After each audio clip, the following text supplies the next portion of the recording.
Hello, hello. Welcome to another episode of Umineko. I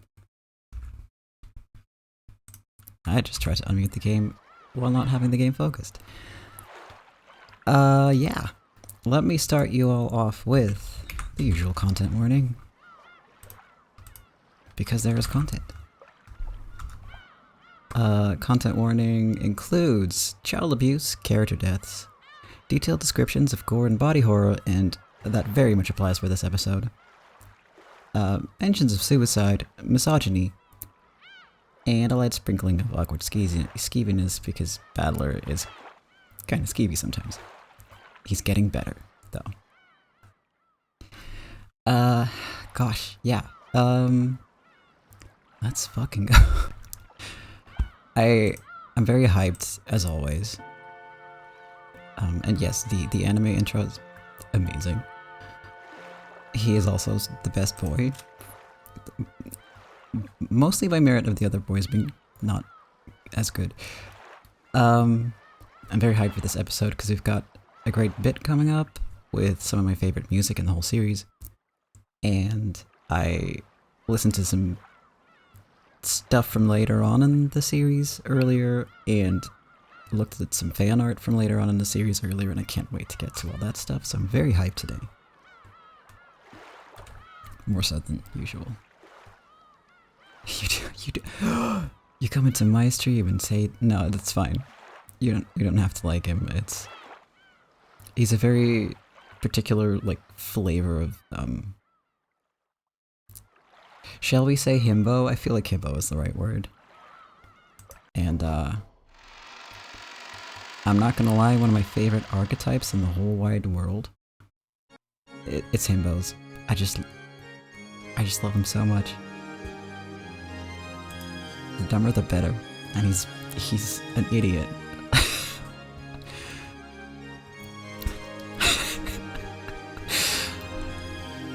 Is it... How do I pronounce your name actually? Is it Tool? Or is it... 'Cause that feels like an insult to me, but... You are valid. I totally... yeah. That's fair. Oh, look, Tulip. Ah, okay. See, that sounds way less like an insult, and that's a really nice name, actually. Welcome, welcome. Listen, we accept any opinions of the fandom here, unless they're, like, bad and toxic, but, you know, you can like whoever you want or don't like. Hey, Num Num.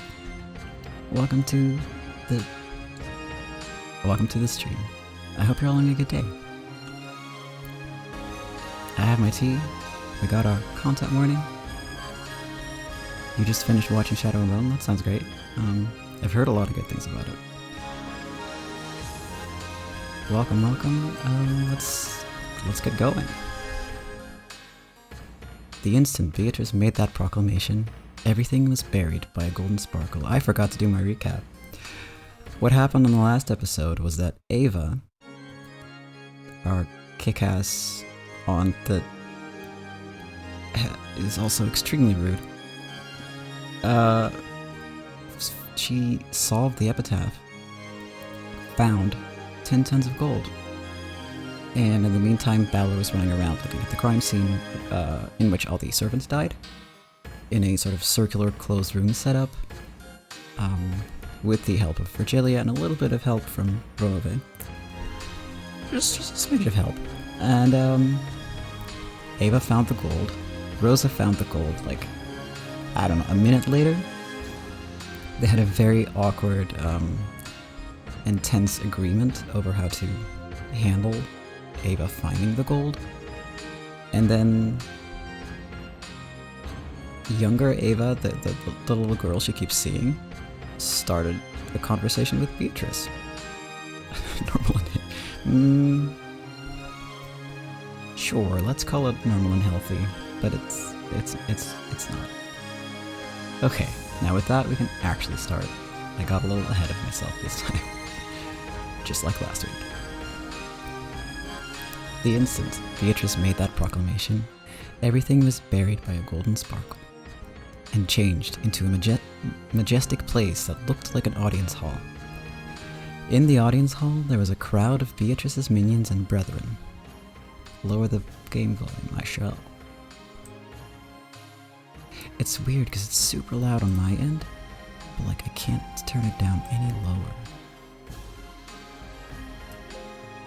It's new audio drivers and everything's fucky. Oh well. Minions and brethren, as well as countless gold butterflies celebrating this first succession ceremony in 1,000 years.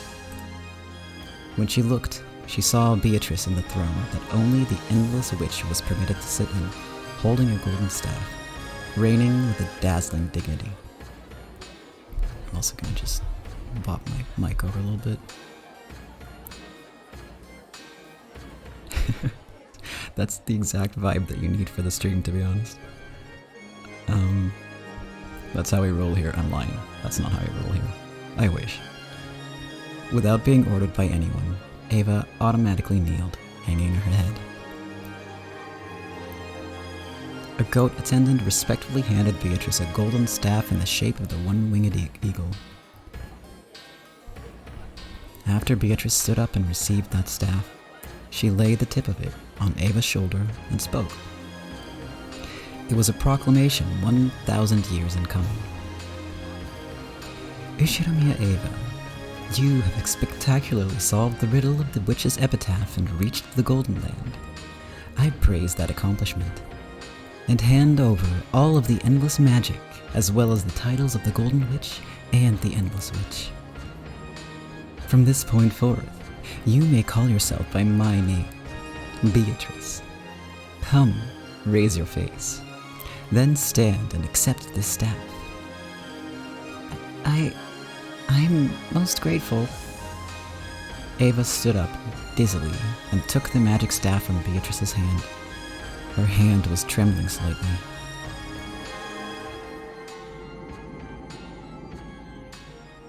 As soon as she grasped that staff, she was wrapped up in the brilliant sparkle of gold, as though gold butterflies were flowing out from inside of her.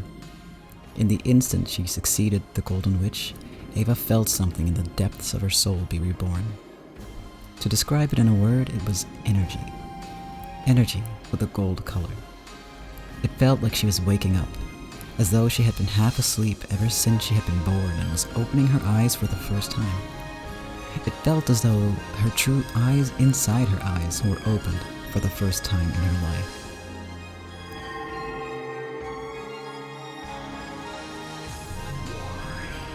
There she is.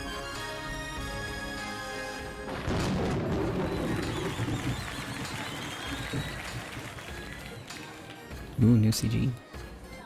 Indeed. A fitting and beautiful outfit for the Golden Witch.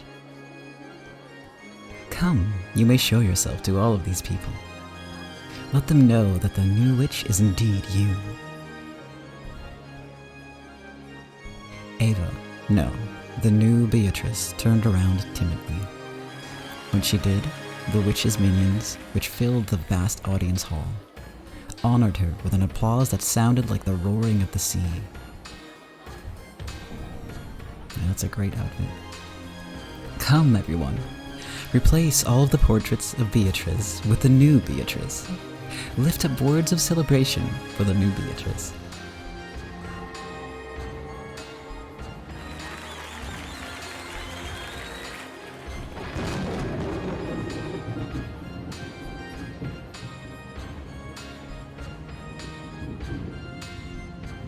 New Beatrice, congratulations on the succession of the Golden Witch. I hope that you will become able to stand on your own as a proud Golden Witch, and as the Endless Witch. Yes, I will do my best. I expect a composure befitting the Endless Witch from you, unlike your naughty predecessor.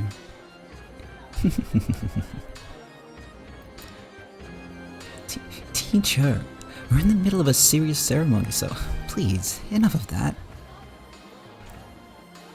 Congratulations on the succession of the Golden Witch, new Beatrice-sama. I am called Romave.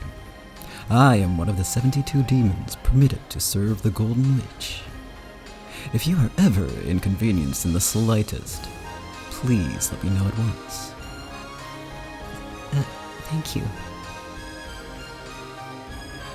Ronabe is rude, but reliable. If anything confuses you in your new days as a witch, speak to this man and he should be able to help you. Predecessor Beatrice-sama, it is a shame that I was not permitted to serve you further, even though we have finally been reunited like this. These last 1,000 years have been very entertaining for me. You have my deepest gratitude. Indeed, 1,000 years with you wasn't boring. Please, take care of the new witch. Yes, I, Ronabe, will obey the final order of the former Beatrice.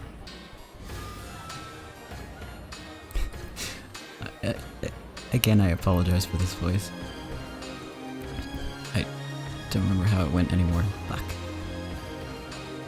It's bad, so it's fine. You'd better thank me, okay? I gave my signature to recommend you for the succession of the witch. Got it? In other words, if I hadn't signed, you wouldn't have been able to become a witch. So thank me a little, okay? This is the Witch of Certainty, Lady Lambda Delta. I don't know why she sounds like that. That's just what comes out when I see her. The recommendation of a witch from the Senate was required for your succession as an endless witch. Lady Lambda Delta recommended you and became your guardian. Thank you. Hey, Beado, this kid isn't grateful enough. I think I'll take back that recommendation. Oh, thank you. A person making these recommendations shouldn't act like a child, right? If you signed, make sure you take responsibility. Lady Lambda Delta is also the Witch of Certainty. The Witch of Certainty prefers to make fate firm, to create a fate of certainty. She really liked and highly valued your efforts until today. Well, you had that unfortunate childhood, all that unrewarded effort. I can sympathize just a bit with that. It's not like I felt sorry for you or anything, so don't be so full of yourself. Tsing. From my point of view, your succession, well, it was more of a coincidence than a miracle. It isn't worthy of my recommendation. This is Lady Bernkastel. She's quite hard to please. Still, you could say that just having her participate in the celebration makes you exceedingly lucky. I only came because this is a rare, once in a millennium event. And I heard there'd be some good sake. Yeah, Lambda's soon as all hell. New Beatrice-sama, please come greet us as well. Huh? Oh, I'm pleased to meet you. The 7 sisters of Purgatory were gathered in a line. The eldest sister, Lucifer, took a step forward and kneeled. This is furniture that serves me. As a gift to celebrate your inheritance, I will send them to you. Once you succeed the position of Golden Witch, you will need to carry out the resurrection ceremony for yourself. The 7 Sisters of Purgatory perform an essential role in that ceremony. They're a villainous bunch, but they serve their purpose. Have them do whatever you wish. We will always be by Beatrice-sama's side. Please order us to do anything you desire. We'll accomplish our tasks without fail.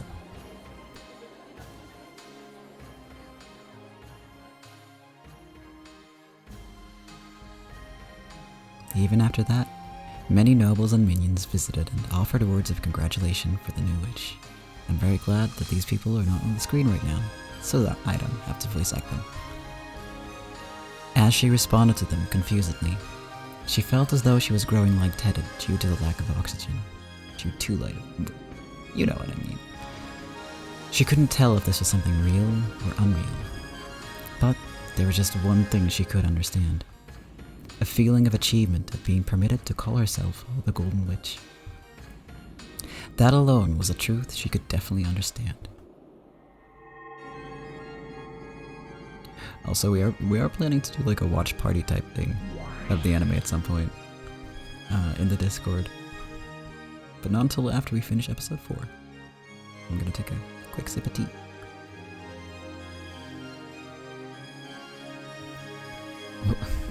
What is all this? Of course I'm not gonna swallow the story, but what in the world does it mean? Aunt Ava is the new Beatrice?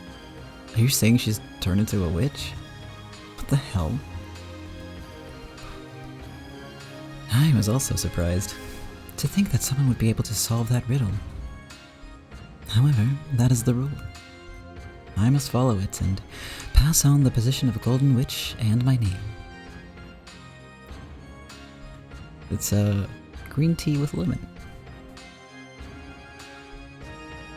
So I hope they redo the anime, because I have opinions about the anime. It is hardly something to be surprised about. At the very beginning, you wrote that rule in a letter and announced it.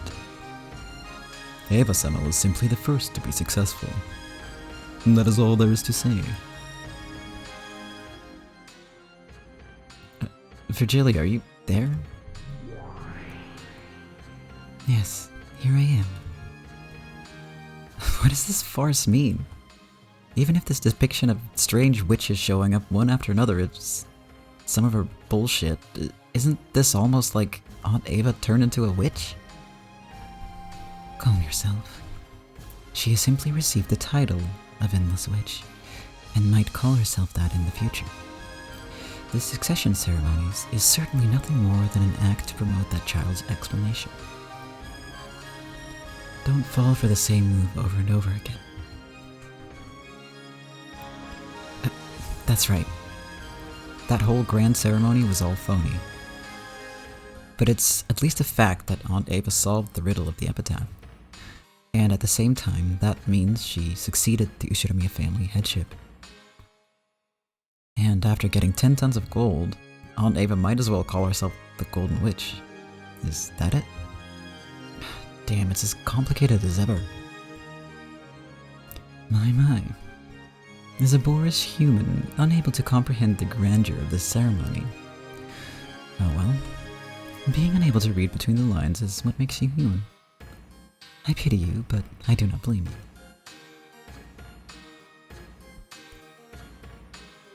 you. Damn it. Don't look at me like you feel sorry for me. Still, for the time being, there's something I need to check. And that's regarding this younger version of Aunt Ava. Oh my god. Hey Camel, thank you for the bits. How are you doing? Welcome to the stream.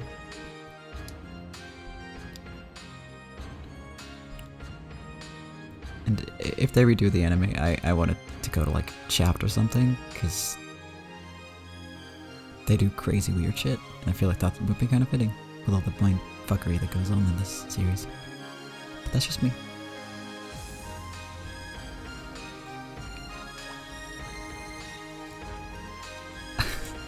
Thank you for the sub, Tulip. I really appreciate it. I hope you like the emotes. Thank you so much.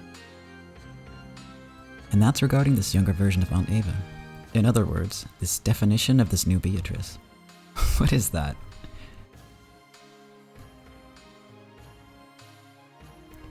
Even if I tell of it, you will just persist in your disbelief in magic and witches, correct? So there's nothing in particular for me to explain. Feel free to believe in whatever it seems to be to you.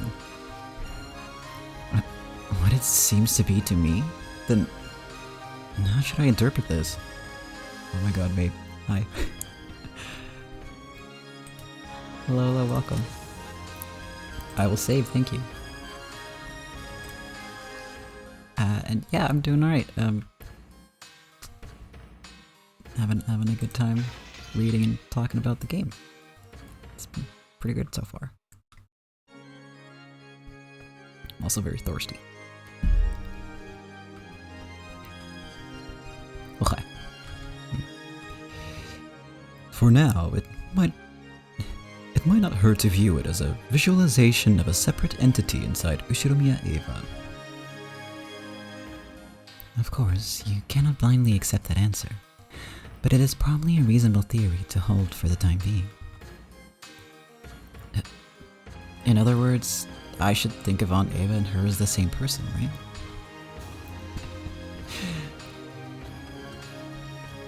Damn, I don't like where this is going. I mean...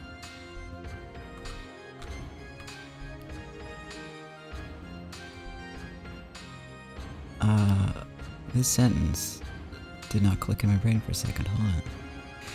In any case, from now on, my name is no longer Beatrice. I have passed it on to Ushiromiya Eva, which means that I am nameless. Battler, don't you have some name that'd be fitting for me? I shall accept your recommendation. How about a name that's refined, full of elegance, and a little cute too, if you can? For some reason, my brain was like, oh, it's not her name anymore, she needs a new voice. And I panicked, even though she doesn't need a new voice. Just Beato is good enough for you. There's probably a big enough difference between Beato and Beatrice to keep people from getting confused. So, the same old Beato, is it? It doesn't feel wrong, but it's boring for some reason.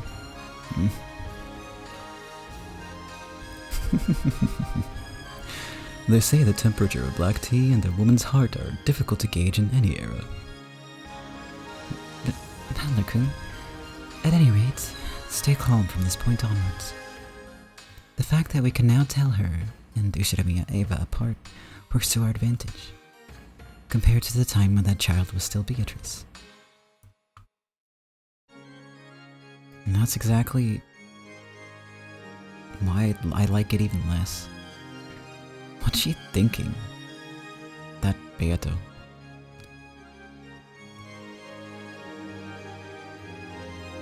Over there, the witches formed a long line to bless Aunt Ava, who had the figure of her younger days and who now possessed the name Beatrice.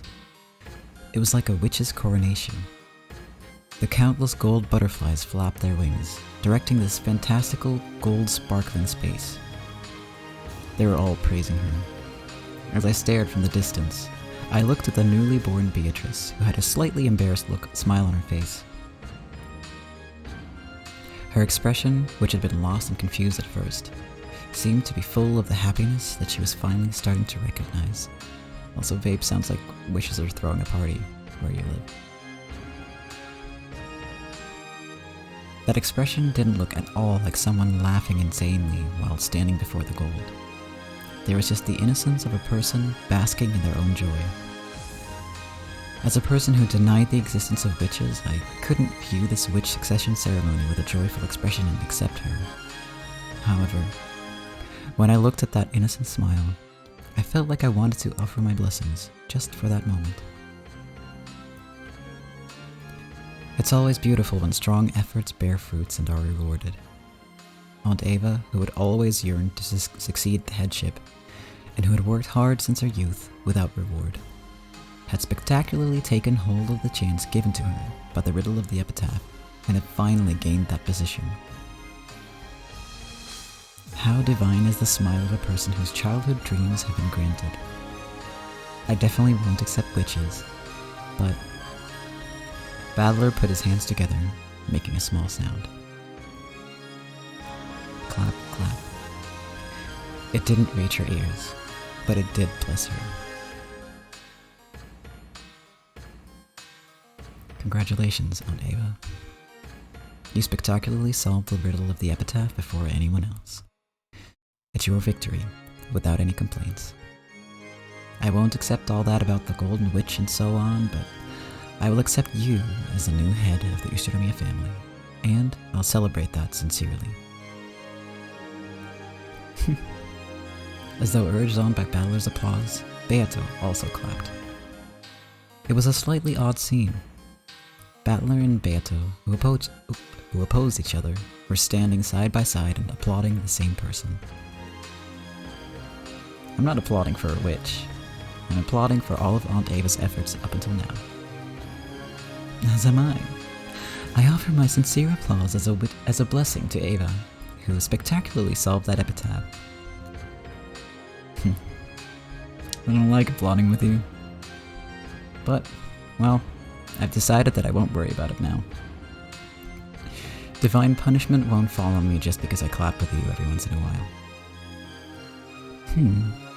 It's not so bad every once in a while. Still, it is fun to applaud. Even though it was Ava who was successful and not me, for some reason I'm starting to feel happy too. That's because blessing someone means the same thing as sympathizing and sharing with them. I see. Then I have even shared this irrational happy feeling with you.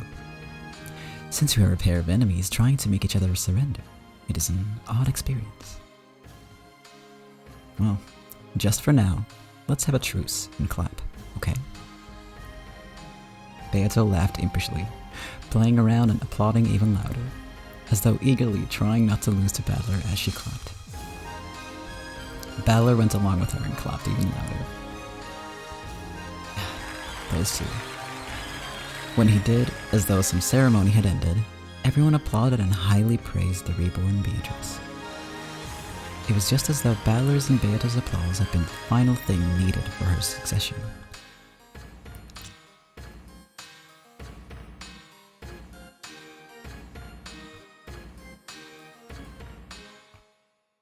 I love that song.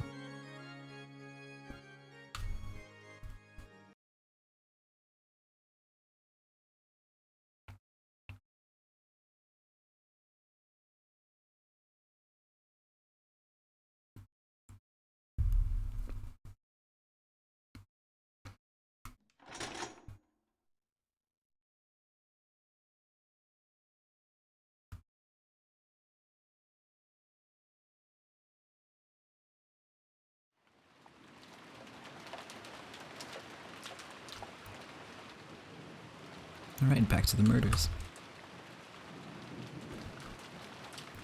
Rosa returned to the lobby. It was still her turn to rest, but her expression made it look as though she couldn't sleep deeply with all this tension. Take it easy and lie down. Keep this up and you'll have it pretty rough later on. Thanks for the concern. I just couldn't fall asleep. I've already taken a shower, so I'm good for now. The next person can rest. What about you two, Kiria-san? Rudolph-san? What will we do, Rudolph-san? Shall we rest? You can rest. I'll stay awake. That's the only manly thing I can do right now. Then I'll stay awake. Staying awake with my husband is the only womanly thing I can do right now. You two truly are close. You should talk. It seems Ava and Hideyoshi-san are out cold. It appears that, unlike Rosa, they can't fight against their age. This family, they're all so mean to each other. As though in response to those words, the door to the hall clunked open. Ava and Hideyoshi returned from the guest room. That is none of your business. Oh, Rosa, are you sure you don't need to rest yet? You should talk, Nei-san. Why not take it easy and sleep? I just can't get to sleep. Taking a shower shook my drowsiness off. Rudolph, Kiria-san, you can rest if you want. Sure, thanks. Well, for now, let's say I appreciate the sentiment. Why don't you go first, Aniki? How kind of you. But I cannot rest first. That is the most I can do as the oldest brother right now. Do not worry. The two of us will stay awake until the very end. More importantly, Ava Nei-san, are you okay? You look a little pale. Come to think of it, you're right. Could it be a bit of a fever?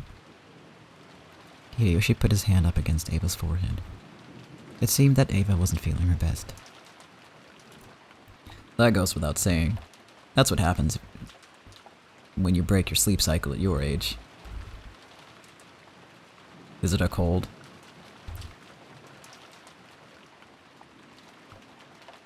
Natsuhi, could you call Dr. Nanjo down? Yes. I'm fine. You don't have to make such a fuss over it. I have some medicine, so I'll be okay. I tend to get fevers when I'm tired. Don't worry. Nae-san, take it easy, okay? Thank you.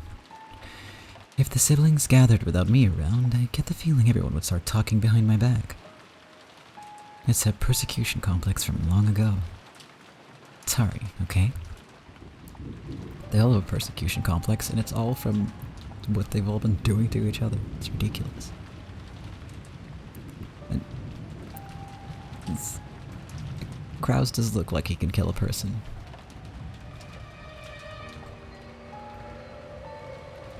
That's fair. Well, I won't say anything. As if I'd say bad things about you behind your back, Nae-san. You know, like all those times I did do that.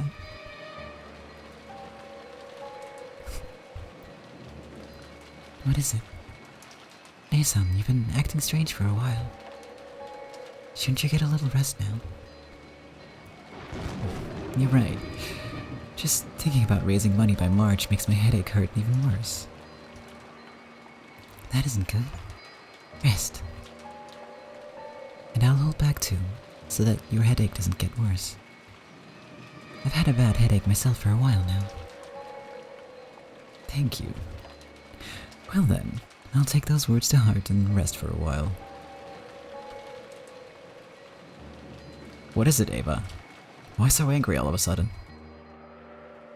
Sorry. Please let us rest a bit longer. Sorry. After apologizing several times as though praying, Hideyoshi followed Ava out of the lobby.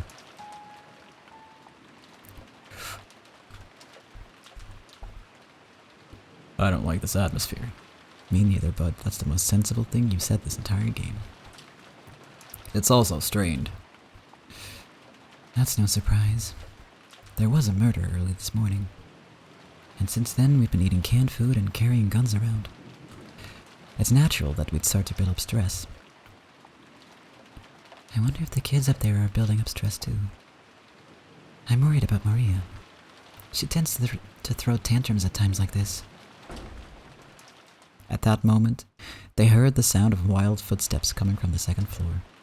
The guest house wasn't a cheap building, so they wouldn't normally have heard the sound of footsteps. It was like the sound of someone stamping their feet in frustration. And an instant later, accompanied by what seemed to be the sound of her running out into the second floor hallway, they could hear Maria calling ooh, ooh, ooh over and over again, sounding displeased. Rosa grabbed her head, her hair flying, and she voicelessly moaned in anguish. The adults conscientiously turned their backs to her, pretending not to notice. The noisy clamor came down from the second floor and flew into the lobby. It was Maria, who was sobbing, along with the other children and Nanjo. In other words, they had all come downstairs because of Maria's tantrum. Rosa couldn't hide her dizziness at this new annoyance her daughter was bringing to everyone. Sorry, Aunt Rosa. We tried to calm her, but she just wouldn't listen.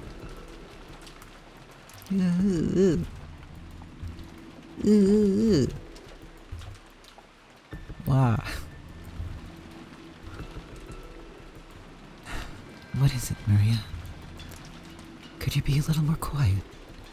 Everyone's watching. It's that rose of hers from the rose garden. She suddenly started saying that she was worried about it. I think she's half asleep. She suddenly woke up and started going on about how worried she was about that rose. Maria-chan, calm down. That was just a dream. That rose belonged to Beatrice and me. So if I don't take care of it, Beatrice is gonna get mad. It might get snapped off again. Ooh. Ooh, ooh, ooh. I'm telling you to quiet down a bit, okay? The sudden rise in the tone of Rosa's voice surprised the children. But Maria's crying just grew louder, and her tantrum just grew fiercer. Reading is hard. Sorry about that. Rosa-san, you mustn't scold a child so unsparingly. At times like this, it's best to give them some warm milk or something. Is there any here? The milk we just had for breakfast is empty now. Doesn't anyone have a sedative to use on kids? You know, those silver pill things. The fuck is with this family? I have some. Yes, I'll search for some now and give them to her. Without hiding her displeasure, Rosa grabbed the handbag that had been set on the sofa and fished around for some medicine. It seemed she had brought some childly used sedatives for Maria's tantrums. It's the 80s. I don't know, maybe it was different then? She found it and opened the bottle, but it must have been empty. Irritated, Rosa shook the bottle several times, but that didn't change the fact that nothing was in there. As she did that, I just realized something, but never mind. Maria's crying grew even more intense.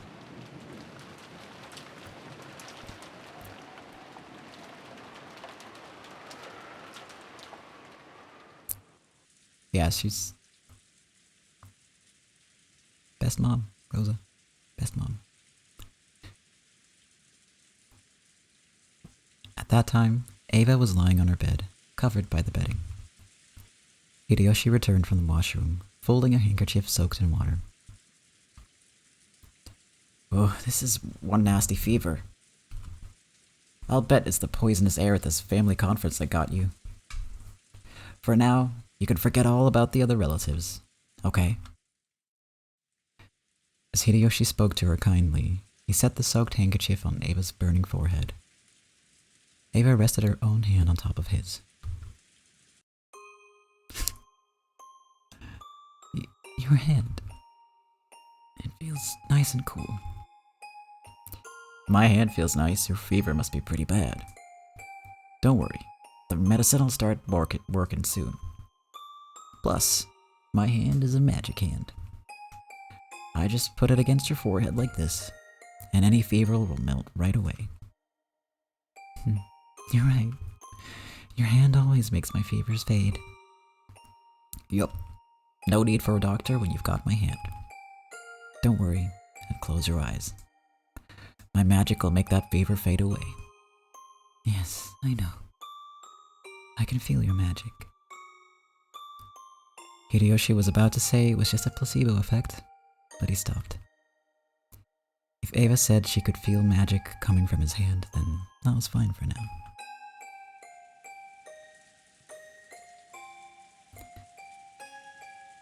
I wonder if magic really exists. Yeah, it does. Only those who believe can tell, though. There's actually a lot of magic like that out there in the world. If magic actually exists, then I wonder if witches actually exist too. Oh? You mean that witch of the forest, Beatrice? She probably does exist for those who believe. Just like the gods. They don't show themselves except in front of those with strong faith. I did it too, you know. Long ago, I was able to use magic. Oh? Really? Then you were a witch too. I had dreams that I wanted to come true no matter what. After wishing strongly and trying hard, they always came true without fail. With my magic, my grades were always the best, and I even became the student council president, and worked hard to get into the university I wanted. Everything I wished for was granted. That's right. Your magic was always a thing to be reckoned with.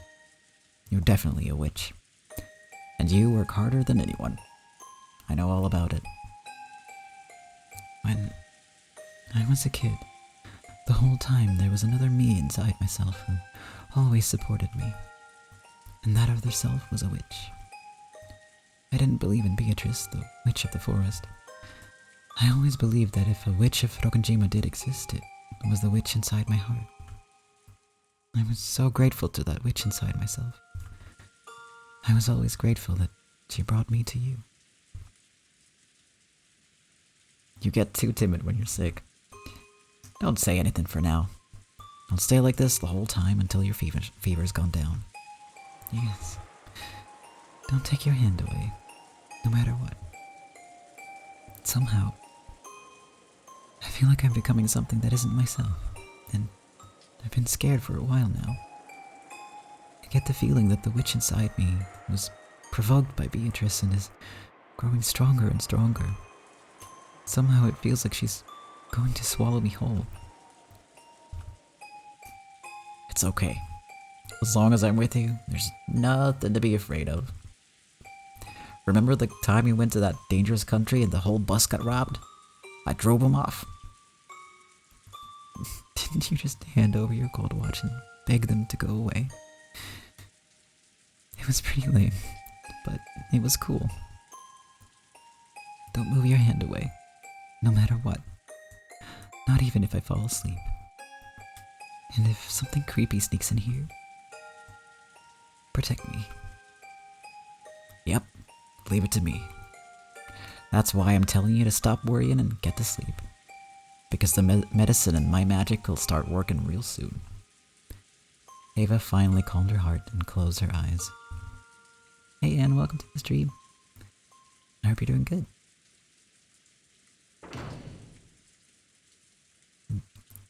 Hideyoshi is a gem, honestly.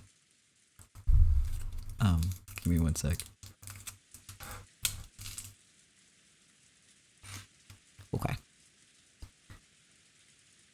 And they do say that you're supposed to sweat fevers out, especially in like older stuff, so that's what they were talking about? I don't know. That's gonna kill your brain though, so don't actually do that. It's bad. At that time, there was the sound of a door being opened violently from the direction of the lobby. It seemed that Maria was having a tantrum, and screams of ooh ooh could be heard, along with Rosa's rebuking yells. That probably hurt Ava's ears. Or maybe it was giving her a headache. Ava moaned as though in pain and buried herself in the covers. It was easy to guess what was happening. Maria had probably had a tantrum for some reason and gone down to the lobby, started arguing with Rosa, who then scolded her daughter. And then, maybe that got too embarrassing to be shown in front of the other relatives, so Rosa had taken Maria out into the corridor.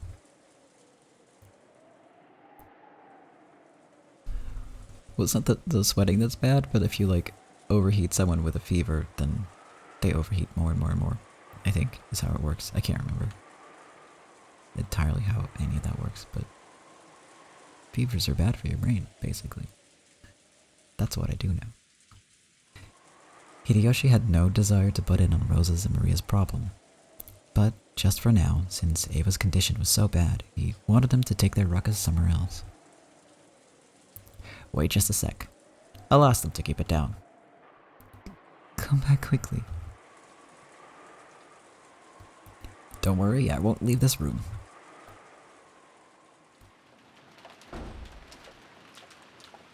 Hideyoshi removed the chain, opened the door, and stuck his face out into the corridor.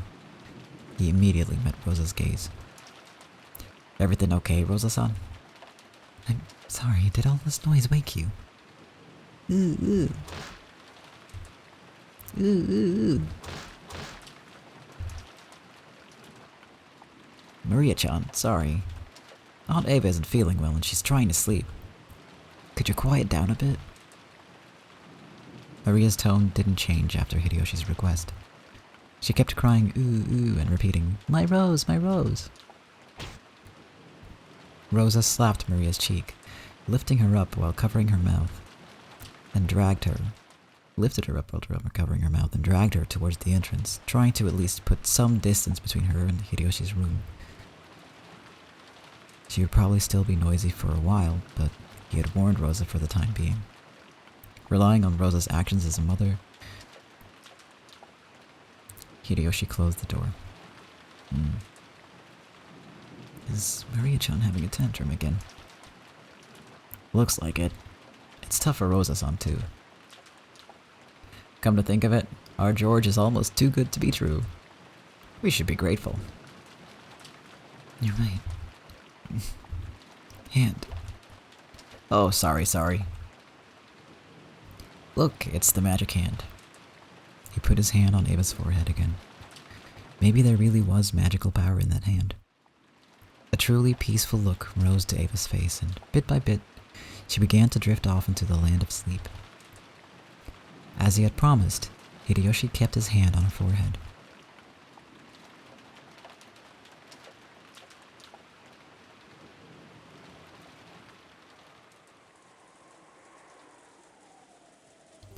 By the entrance, with her hand still against Maria's mouth, Rosa was at a loss at what to do next.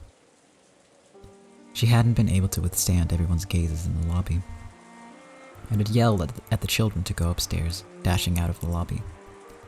Then, she had gone out into the corridor, only to have Hideyoshi say that she was too noisy. Where should I go now? Where should I take this child who's having a tantrum? She felt as though tears of frustration were about to come out. As Maria kept struggling in an attempt to scream, Rosa put her mouth up to Maria's ear and tried to persuade Maria in a properly calm voice. Maria, do you really want to see the rose that much? Maria nodded her head several times, moaning, ooh, ooh. Why do you want to see it so much? I listen as your mother, so will you tell me quietly? I'll hit you if you scream. My rose. Beatrice revived it. It might have snapped off again. I'm worried about that. I can't sleep until I'm sure. Apparently, she was still upset about that marked rose from yesterday. Rosa felt her headache throbbing again, but she was at least a little relieved that Maria had now stopped her screaming. Anyway, everyone is having a hard time right now, so don't bother Mama and everyone else. You can worry about that rose all you want tomorrow when it stops raining. So for now, listen to me. No. It's my Beatrice's rose. Ooh. What? Rosa reflexively covered Maria's mouth. She'd spoken a little too harshly and gotten her agitated again. Rosa realized that it was partly her own fault and clicked her tongue in self-hatred. But Maria thought that was directed at her, and her crying grew even fiercer. Please, just be quiet. What can I do to make you stop crying? What should I do to make you listen to what your mama says? Suddenly, Maria stopped crying so fast that it seemed unnatural. Then she turned around and muttered, If I get to see my rose, I'll stay quiet until tomorrow. Really? Yes. If we go to the rose garden and see my rose, I'll calm down. I mean it, Mama.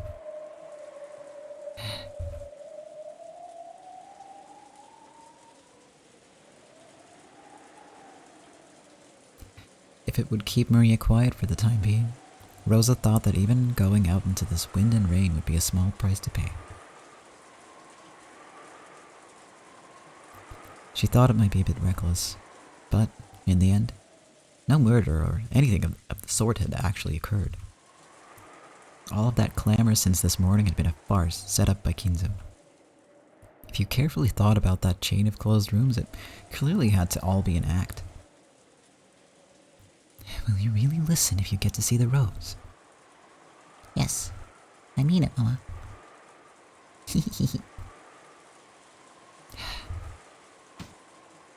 Ouch.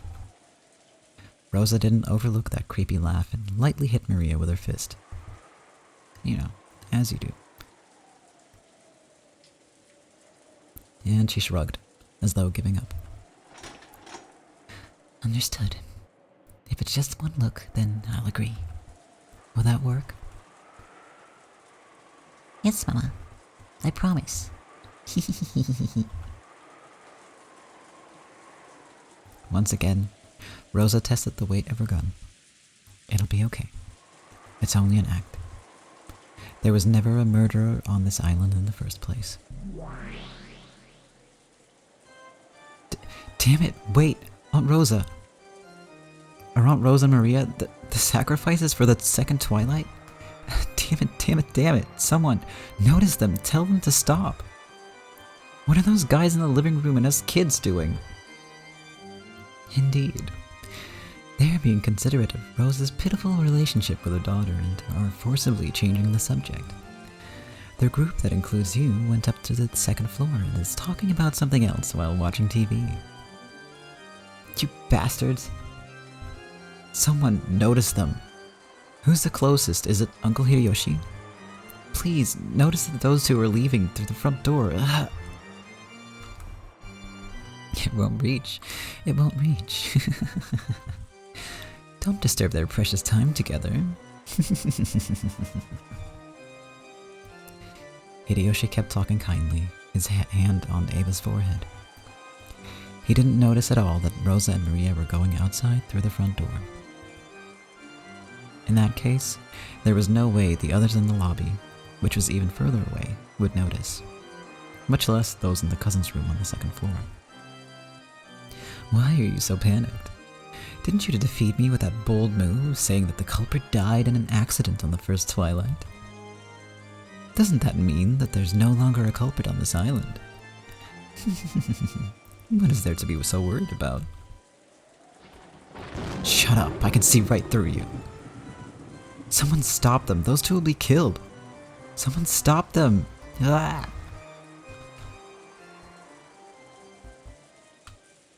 And I don't remember exactly when that conversation happened, Lulu, but I think it was more like she was using Maria as proof that she's an adult rather than... Or was it someone said, oh, you'll be an adult when you have a kid or something? It was probably Ava who said something like that, let's be real. But we're gonna learn more about all that later on. Not today, though. There was no way that Battler's voiceless scream would reach Rosa or Maria. The two of them could be seen in the rose garden. The rain was still awful, but fortunately, the wind had died down a little. No, maybe that wasn't fortunate. Because maybe, if the wind had been a little fiercer, Rosa might have hesitated to go outside.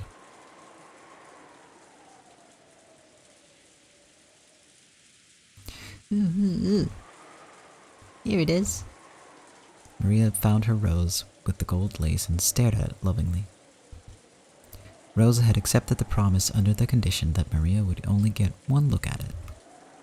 But she didn't want Maria to complain that it hadn't been enough later on, so she decided to go along with Maria until she was satisfied. She believed that there wasn't a culprit, but on the off chance that she was mistaken, they were now in an extremely dangerous position. Rosa realized that faintly herself. If things got bad, she would throw away her umbrella and ready her gun. After glancing at Maria's innocent happiness, Rosa gazed warily in all directions.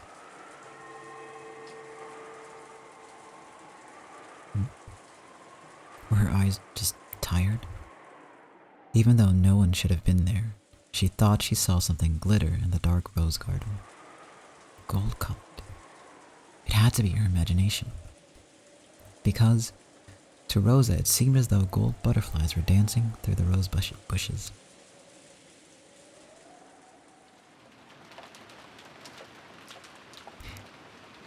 Alright, Julep, thank you for hanging out. I really appreciate it. And thank you for the raid and everything. I hope you have a great evening. Are you okay, Ava? Just take it easy. Should I call Dr. Najo after all? I'm fine. Don't take your hand away.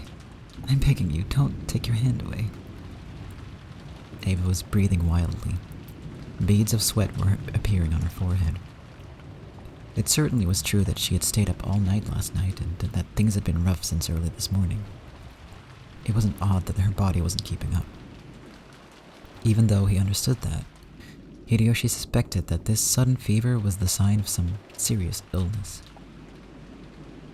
Several times, Hideyoshi decided to call for Dr. Nanjo, but Eva resisted firmly, pleading with him and saying that it was even more important that he didn't take his hand away. I understand, but you've got to have Dr. Nanjo look at you by lunchtime. If you can promise me that, I'll stay here the whole time, gripping your hand. Tightly, like this. Thank you. I'm fine. The magic of your hand will definitely take this fever away. Even as she said that, Ava's harsh breathing didn't improve in the slightest.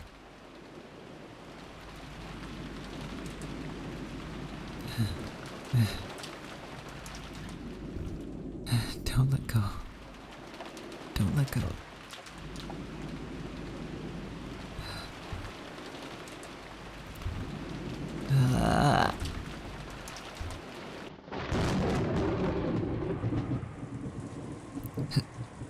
Who is it? She saw an umbrella moving from beyond the rosebush. Rosa threw away her umbrella and wildly lifted her gun. When she did, the shadow of a person beyond the bush showed itself. Who? Aunt Ava. You scared me. It's you, Nesan? Do you have some business with me? Do you want to continue our earlier discussion? Yes, that's right. Our discussion about Father's gold. Please, restrain yourself in front of Maria. I will keep my promise, okay? I won't get in the way of your conspiracy. Conspiracy? What's that? Whatever you're thinking, that's up to you. I have no desire to get in the way.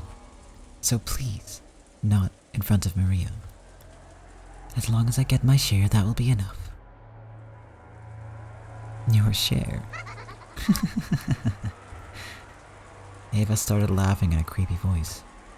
Rosa was startled, but Maria stared blankly. Then, Maria said just one thing.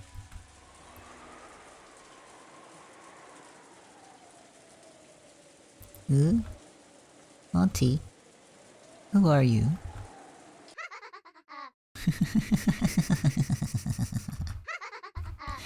Your share. Who would give that to you? All of that is mine. It all belongs to me, the Golden Witch, Beatrice.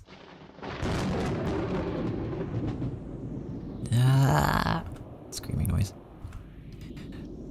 I can't do the screaming noises, sorry about that. And there's a lot of yelling. Ava! Are you okay, Ava? Ava! Ava! Hold on. Don't let go. Don't let me be dragged away by someone who isn't me. Hold on to my hand.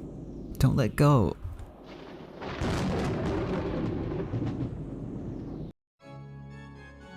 When did you ever work hard?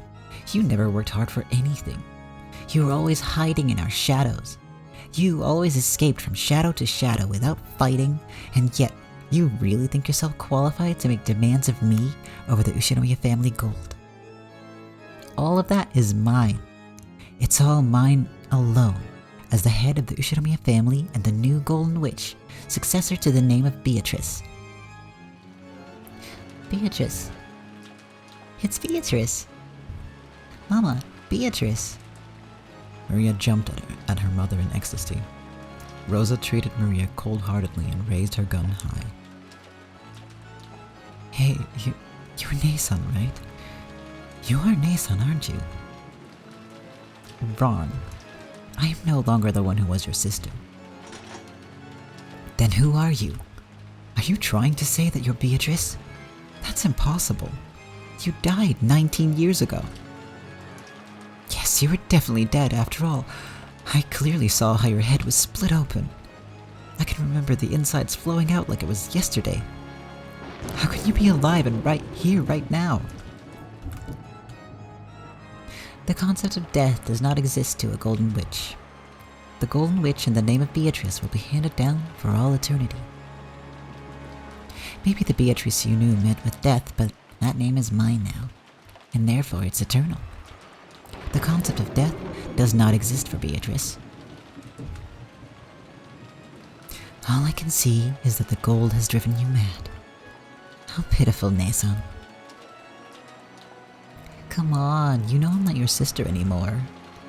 Well then, as the new Beatrice, I have been tasked with my own resurrection ceremony. Ronove, what should I do? That is up to you. You already have the power to make whatever you think reality. You should grow used to it once you've tried it out a little. You worthless former sister. You should consider it an honor to have been selected as the first sacrifice I offer as a witch.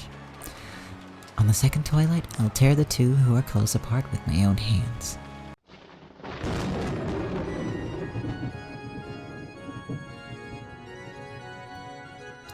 The first thing the new Beatrice wished for? No. The first magic she tried to use was to surpass the limitations given to humans. In particular, gravity. She wanted to become fully aware of her transformation into a witch by being released from those shackles. Yes, she's adorable. For now. As the witch and Rosa stayed as they were, the ground retreated all by itself into the distance below them. By now, their feet were no longer attached to the ground.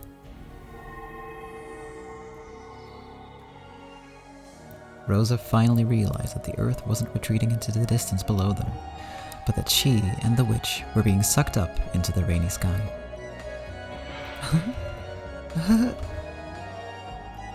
Whoa, awesome! For a human shackled to the ground by gravity, there's nothing more unnerving than having their feet stop sticking to the ground. However, to Beatrice, who, in becoming the new witch, had learned the joy of being released from gravity, it was enough to make her whole body shake with delight. Hey Rosa, do you remember long ago when we were small when we used to talk about what it'd be like to become witches and fly around the sky? That dream has been granted, hasn't it? Alright, Num Num, thank you for hanging out, and see you later maybe, and if not, have a great day. Because yeah, this is gonna get, basically, you know what, I'm just gonna bop these up on the screen again. The content warnings that we have for very good reason. Because especially the gore and body horror, it applies very, very heavily here. That dream has been granted, hasn't it? I became a real witch and granted it for you. Stop it. If this is a dream, then wake me up. You said it yourself. You said you flew through the sky in your dream. And you also said that you didn't want to wake up. You even got mad at me when I woke you up, right? Don't worry. This time you won't wake up, okay?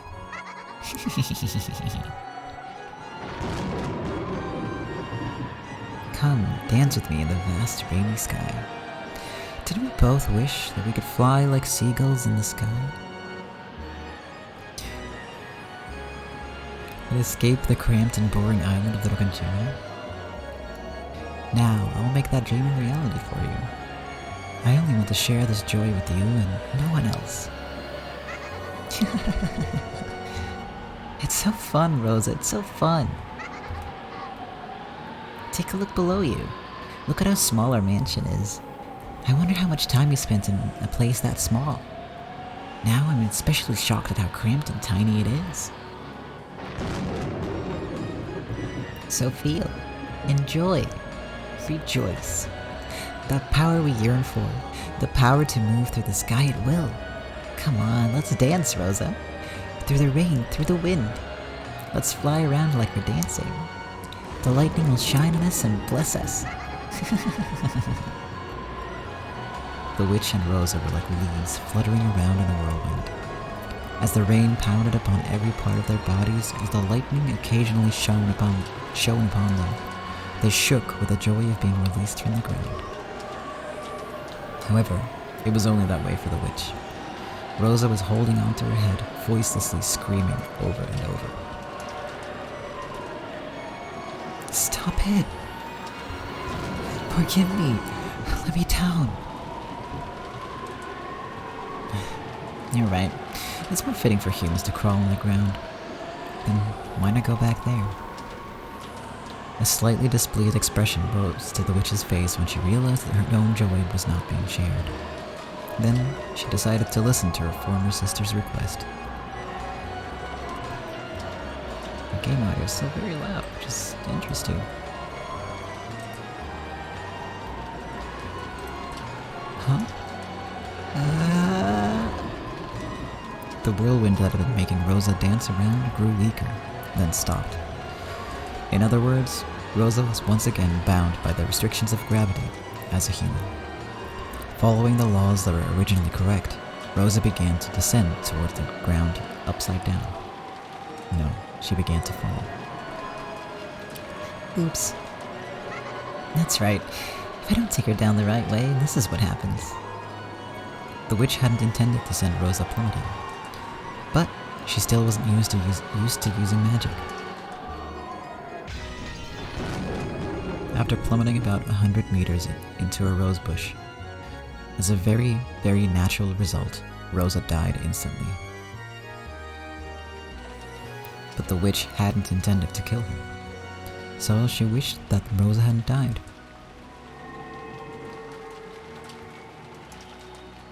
What she did, gold butterflies coiled about Rosa's body, reviving that life just as the witch had wished. Rosa's body, which should have been spread out like a carpet of fresh blood, rapidly returned to normal. The broken and crushed bones returned to normal. The torn and smashed flesh returned to normal. How easy it is to break things in this world, and how difficult it is to fix them. Anyone can take a life, but no human can revive a lost life. By surpassing the irreversible, one proves that they have surpassed humanity. This surely gave her a much, much greater realization of her position as a witch than flying around through the sky had. Awesome! I can even revive and end the life.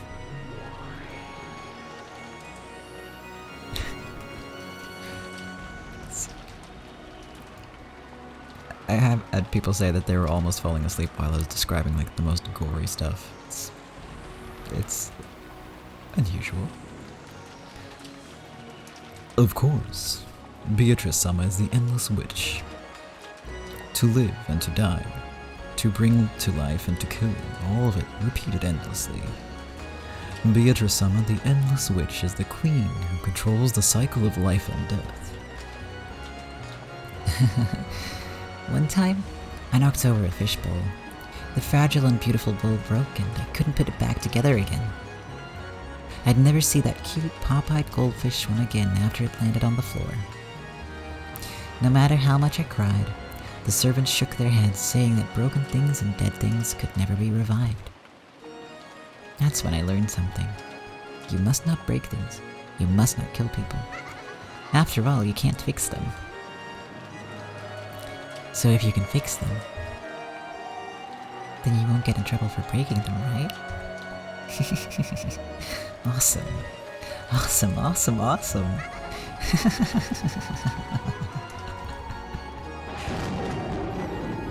For a while, the witch became intoxicated with how terrible and wonderful the power she had inherited was. Her laugh was pure, innocent, and cruel.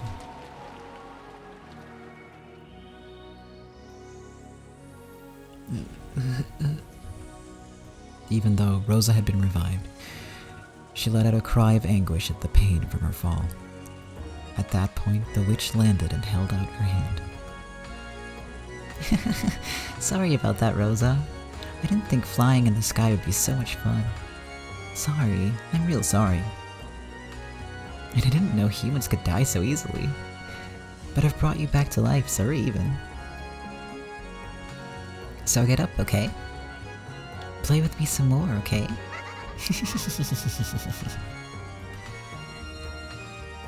What were those dreams you told me about when you were a kid? Go ahead and tell me all of them without holding back. As I am now, I can make anything come true, no matter how absurd. Even drowning you in a sea of jelly. Even having you get sucked into a mountain of cake. I can even make you sprout butterfly wings and flit around the garden, okay? I'll do them one after another. Let's start with the ocean of jelly, alright? Stop it. Ugh. Rosa was once again thrown high into the rainy sky. However, the sky wasn't filled with raindrops, but with drops of orange juice. When she looked down, Rosa had to doubt her eyes. The rose garden had disappeared and the ground spread out beneath her. The ground spread out beneath her was like a pastel-colored jigsaw puzzle. He's more murder, oh no. It was an ocean of jelly, like the one she had spoken of from her dreams when she was young. Also, thank you for letting me know that my mic is sounding clear and stuff, because I fiddled with it a bit and it should be better. So it's good to know. I need a quick sip of tea. It's getting cold, oh no. The black part was coffee jelly. The red was strawberry. The yellow was pineapple. And the green was melon. What was the white part? Apple? Did Rosa even have the time to think stuff like that? Rosa fell towards that multicolored ocean.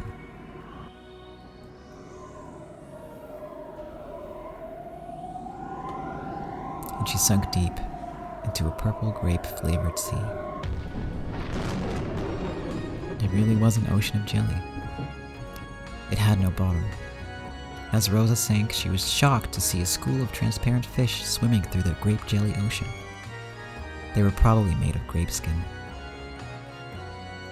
Then she sunk on, deeper and deeper, as deep as the Marianas Trench, crushed by the water pressure of the jelly ocean, as her ribs snapped, as her spine snapped. In the end, she became a small, frail meatball.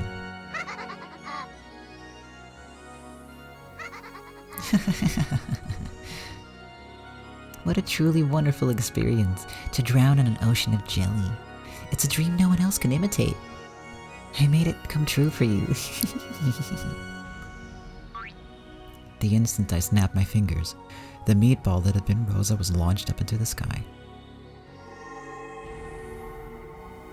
And after being wrapped up in a golden sparkle, she returned to her original form. It was as simple and easy as returning dried seaweed to its original form, and anyone could do it, if they were a witch. That absent-minded look on Rosa's face has to be the joy from having that dream she gave up on as a child come true. Definitely, probably. Next is the mountain of cake. In an instant, the sky was covered and became black and white in the shape of a chessboard. That almost transparent white part was her favorite rare cheesecake. The elegant black part was a slightly bitter gâteau au chocolat. That became the ceiling, became a mountain, and several billion cakes were thrown down towards Rosa. If you piled those cakes up, they would surely be taller than Mount Everest. So they probably weighed. I'm not too sure, but I'll bet it was heavier than all the cakes across Japan put together. Oh la la.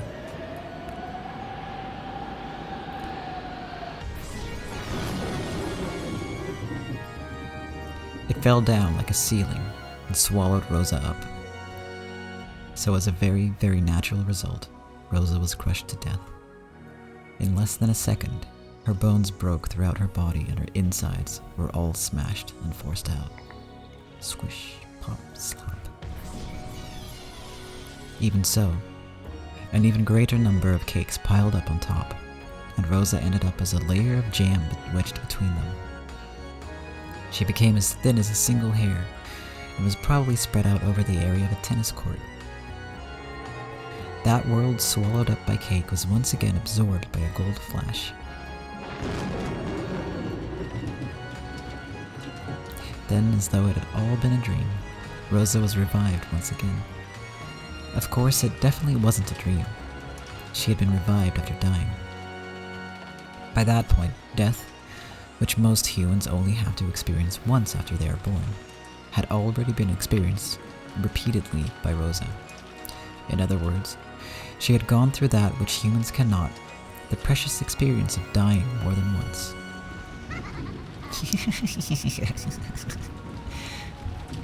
Isn't this fun, Rosa? Isn't this fun? Next is the butterflies, look. Please have mercy. No way. Let's play more, let's play more.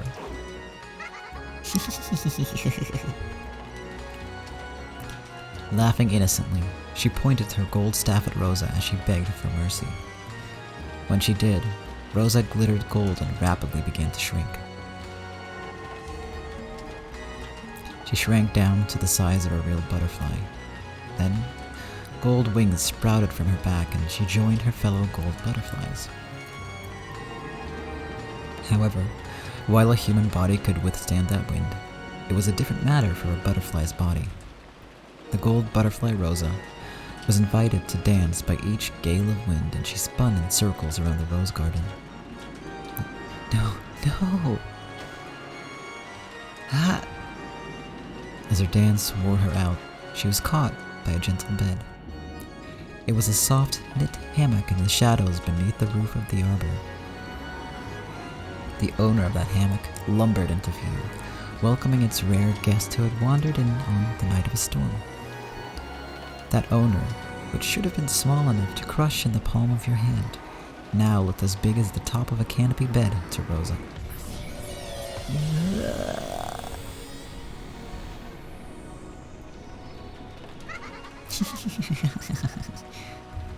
What a klutz. You got caught in a spider's web. This time, it's a dance with a spider. That takes me back. Remember the times we'd find a spider's web and play around by throwing pebbles at it? I've heard that spiders don't chew their prey, but insert their venom and then when the insides melt into a sticky soup, they suck them out. Hey Rosa, remember? Remember how we'd throw butterflies into the spider's web on purpose and play around by seeing how the spider would attack? I guess you don't remember, do you? This happened before you got into grade school. Make sure you watch closely this time, okay? Very closely.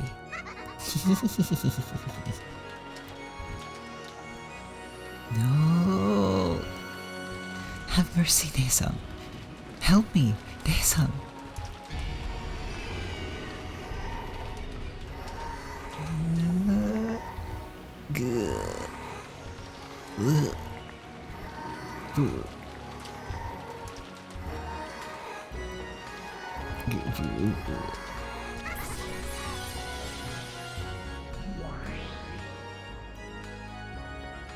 This girl's not bad.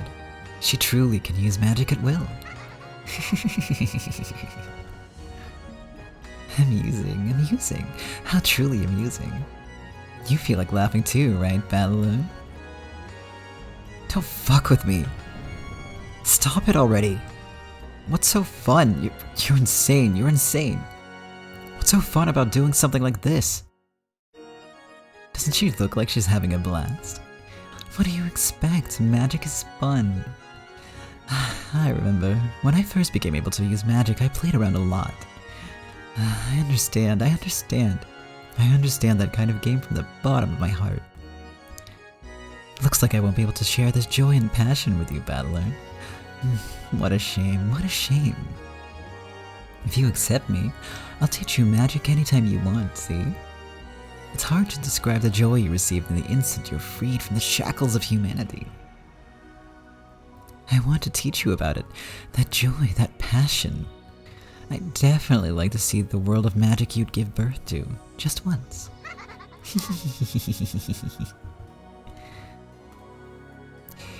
Isn't this starting to get fun? You've started wanting to use magic, haven't you? It's pretty fun to be a witch, isn't it? Just for you, I'll teach everything. About the joy of flying together in the sky, about the joy of diving together through the sea. I want to show you the passion that starts the instant you surpass the bounds of humans, and see how wide your world stretches. Wouldn't that be fun? There was no malice in Beato's expression. It was hard to believe, but she was genuinely enjoying this cruel show. And she wanted to share that appreciation with Battler. Battler was shocked by that hopelessly different sense of values. You're insane. Stop it already, damn it. Virgilia, make them stop this insane farce. What should I do? We exist outside the board. We cannot touch the board itself. Virgilia shook her head apologetically. Her body had already been killed. Did she mean she couldn't interfere in any way? As Beatrice continued to look amused in an insane sort of way, Battler lifted her up by the collar and yelled at her. Stop it, stop it, stop it! Quit messing around, witch! Are you trying to tell me that's Aunt Ava? That's impossible. The Aunt Ava I know might be a bit mean at times, but it's completely impossible that she's the kind of person who'd do something this cruel. This is all part of your deception. Don't toy with Aunt Rosa. Don't toy with Aunt Ava. Stop this farce right now. I told you, I'm not the one playing with Rosa anymore. Like I said, that's the new Beatrice. Is it really so terrible that you have to squeal like that? You're also pretty fond of stuff like this, aren't you? You actually just have a bit of interest in magic and... Ouch! What are you doing? For the first time, Battler slapped Beato's cheek. Beatrice didn't know why he had done something like that to her, and a surprised expression rose to her face. Battler especially couldn't forgive that expression, and he roared. Ah! You call this amusing? What's wrong with your head? Die! Go slice your head to bits and look inside and you'll see there's nothing there. Well, that's a mood. Hit me. Just to be clear, if I joke during really serious scenes, it's... some of this shit gets really dark, and I cope with humor. Sorry. Stop it right now. Stop this disgusting farce. I won't forgive you. How could you do something so cruel? I sometimes thought you could be a bit funny, but I'll never make that mistake again. You're just a monster who's cruel on all levels. Don't show yourself in front of me. Never again. I won't accept you. I won't talk with you. I don't even want to look at your face. Did you hear me? Don't show yourself in front of me. Disappear.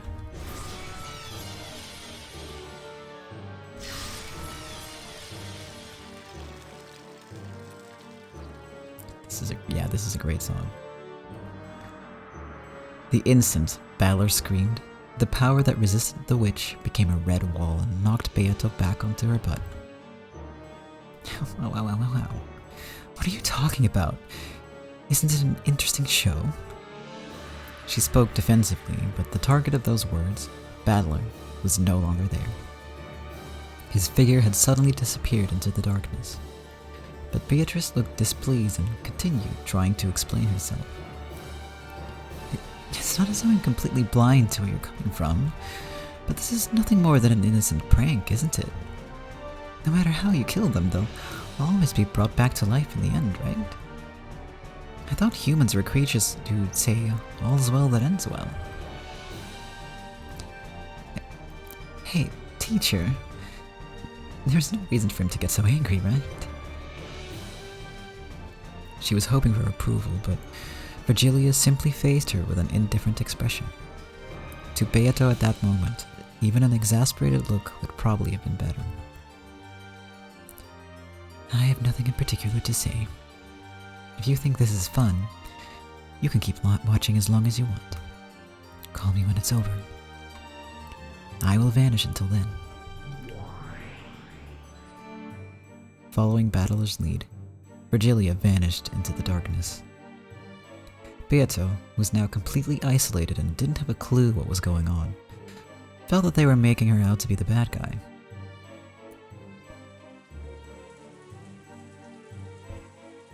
What's wrong? Isn't it an amusing show? It might be a little vulgar, but it's quite interesting, isn't it? Hey, Ronove, it's nothing to get so mad about, right? Something interesting for you, milady, may not necessarily be interesting for Battler-sama. Does he really hate me that much? Well, certainly we are enemies and opponents in this competition. But is our relationship really so bad that we can't laugh together at this display? Since I applauded together with Battler, I thought I could at least laugh together with him. Does he really reject me so much that we can't even do that? He doesn't have to accept that I'm a witch. We're challenging each other in this game, after all. And yet he won't look at my face, he won't talk to me, and he'll probably do all he can to ignore me. I really hate it that much. The moves you made up to this point have been more than enough to earn his hatred. Even a demon such as myself can understand a bit of Battler-sama's feelings. Perhaps you cannot understand because you are especially thick-headed, milady. Shut up, shut up, shut up. Why don't you disappear too? Yes, certainly. Then, if you would excuse me. Even Ronove hid himself in the darkness and Beatrice was left alone. The only one in the Razy Rose Garden. No one ever plays with a lonely witch. And the fact that no one ever does is what makes them a lonely witch. What's going on? Why won't anyone play with me? Am I really that weird? That cruel? Someone answer me. Isn't this fun, Rosa? Isn't this fun? Hey, how should we play next? Of course, we should play with Maria too, right? Let's all have a friendly walk together, okay? Let's swim in a pot of boiling chocolate. Let's have a picnic in a cake-rising oven.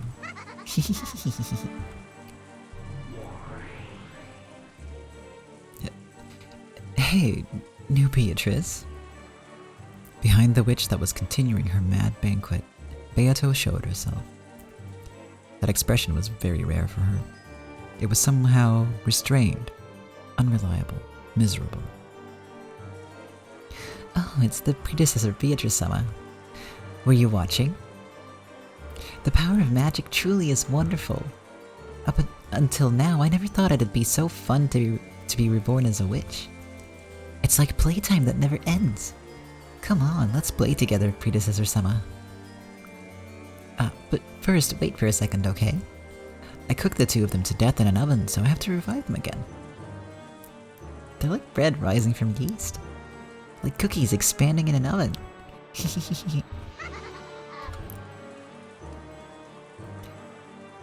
Listen to what I'm saying. Well, isn't that enough for the sacrifice of the second twilight? Of course, there are no rules regarding how you kill them, but maybe you shouldn't toy with them any more than that. Welcome back, Nana. What are you saying, predecessor-sama? That's really hard to say. I heard from Ronove a short while ago. Wasn't your magic much, much more wonderful, cruel, and crazy? That Halloween party with candies poured out of 6 people's stomachs was truly wonderful. So maybe I'll act out Alice's tea party. I'll invite everyone to a tea party in celebration of a completely pointless day and entertain them one by one with my magic. I wonder if I can do it as wonderfully as you. I wonder if I could be cruel in my own pop-cute style. Now that I think about it, all fairy tales are cruel, aren't they? Now that I'm a witch inside one of those fairy tales, I finally understand.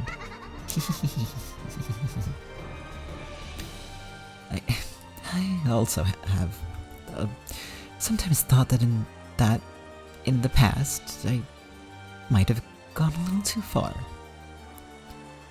Well, I think that as the Golden Witch, it's probably best to show a little elegance. I don't get what you're saying, predecessor Sama. But there's one thing I do understand. No matter how hard I try now, I'm no match for how cruel you are. I've got to try much, much harder. I've got to become more cruel and become an excellent Golden Witch. Like I said, you've already done enough here. Anyway, this is an order from me as your predecessor.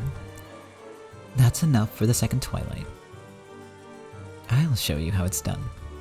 Stand back and watch. Yes, predecessor Sama. I can't wait to see what cruel, brutal, and disgusting method of killing you use. The new witch grasped the sides of her skirt and gave a graceful bow, stepping back as an expectant gaze rose to her face. She was expecting an even more cruel magic that had surpassed even herself. Well, speaking of that, you're only half a witch if you can only kill with methods like that. I shall show you an elegant way to kill, worthy of the Golden Witch. And yeah, that part is absolutely... Oh, it's a lot. Yeah, totally, yeah. For me, it's been a while since I read that one, but yeah, that made it a little easier, but if I had to reread it again, no thanks. It's a lot. Ish. I'm actually holding my cup in my hand. I was about to drink some water. Thank you for reminding me.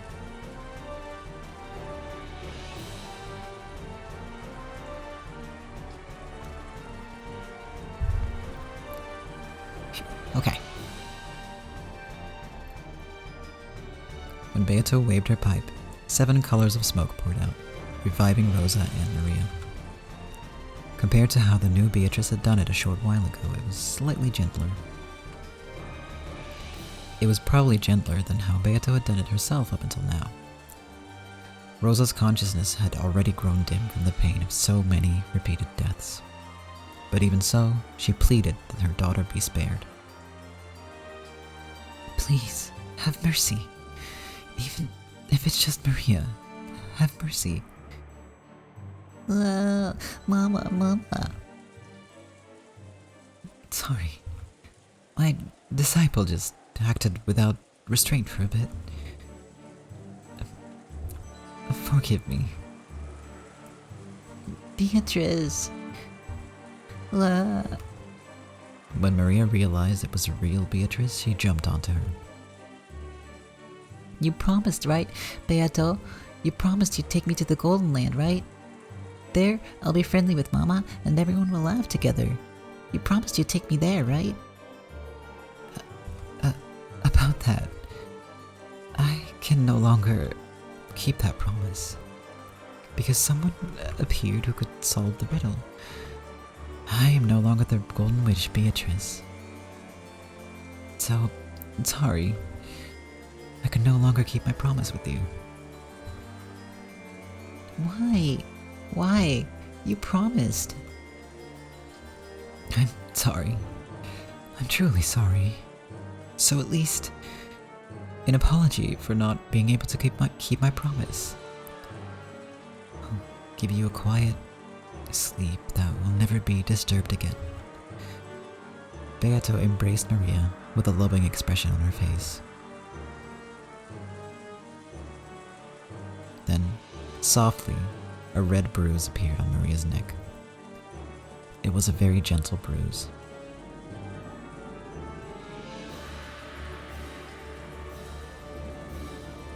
Its redness grew bit by bit, and when it distinctly formed itself into the shape of a hand, Maria's neck tilted suddenly, peacefully, as though she had fallen asleep. Maria! Maria! Sorry. won't apologize that you were the sacrifices for the second twilight. That is simply your fate. However, I must apologize for the vulgar way in which you were offered as sacrifices. This is your final sleep. Never again will it be disturbed.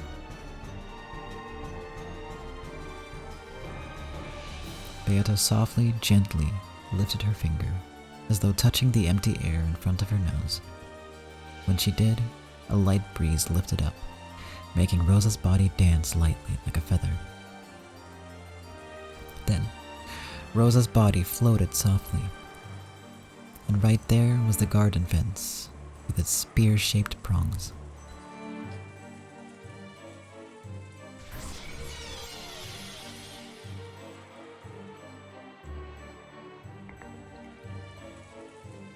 The spear of the fence pierced Rosa's medulla oblongata. I think that's how you pronounce that. Benevolently, without toying with her, in a single blow. Rosa's life was snapped out. Compared to the earlier innocent yet cruel event, it seemed to be over much too fast. It just looked like a doll shaped like Rosa was leaning against the fence. But she had passed away.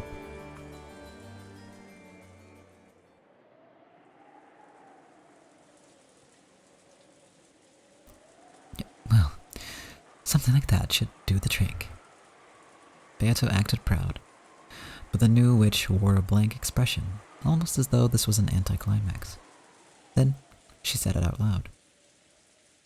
It's kind of plain. Not at all like the predecessor Sama Donove told me about.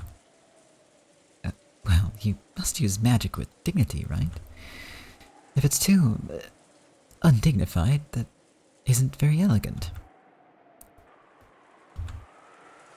Even though you're lucky enough to have the magic to do wonderful things endlessly.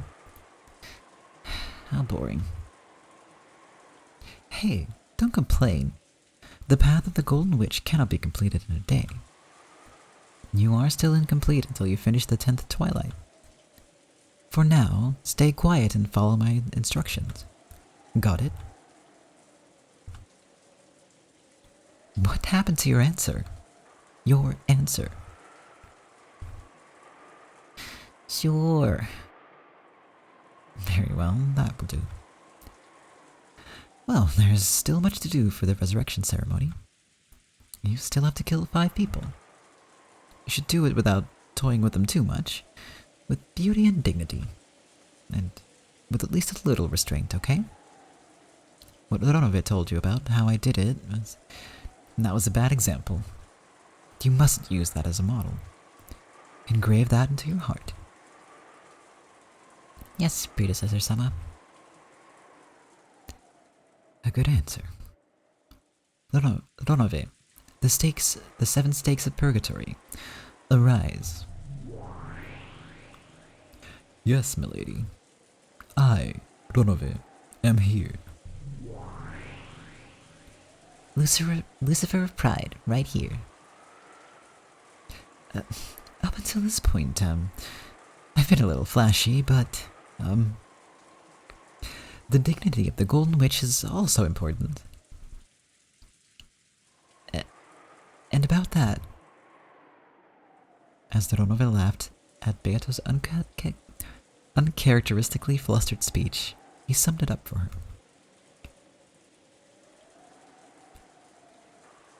Certainly. From now on, we will be careful to act in a graceful manner, suitable for the name of the Golden Witch. Even the 7 Sisters of Purgatory will reform their bad behavior up until now.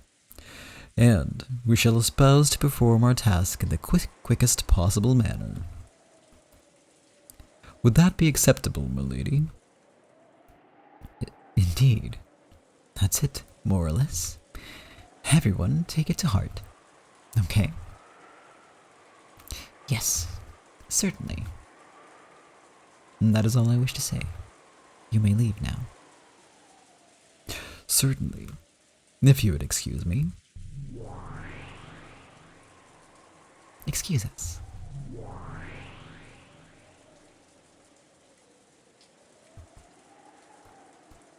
Well, that is all I wanted to say. So take care as you move forward. Understand? Act with dignity and restraint, okay? Give it your all. I will be watching over you. Acting awkwardly until the very end, Beato left that message and immediately became a cloud of gold butterflies, hiding her form in the empty air. Maybe it'd be more accurate to say she vanished in a hurry because she couldn't keep up the conversation. After that, all that remained was Maria's corpse, lying down and pounded by the rain. Rosa's corpse, propped up by the fence and staring up at the sky. And the figure of the witch. Show some restraint, you say? Their expression looked just a little bored. There was a popping sound. That was probably her clicking her tongue. What a boring person. Leaving that last sentence behind, she once again vanished into the empty air.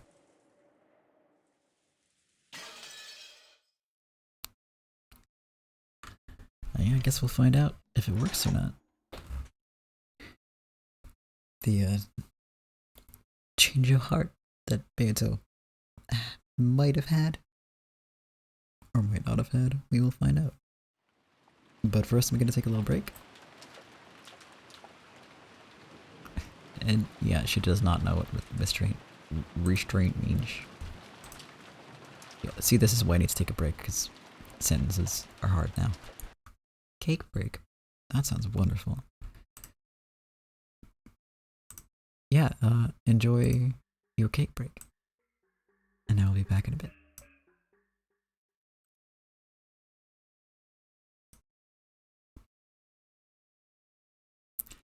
Alright, there we are again. Oh boy, we've been going for a while. I was hoping to be further in today, but oh well. I'm gonna keep reading a little bit longer.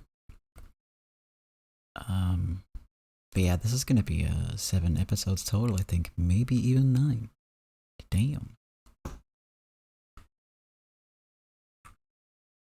But yeah, I guess we'll find out how long it's all gonna be a few weeks from now. Definitely not just yet. I also muted the game. There we go.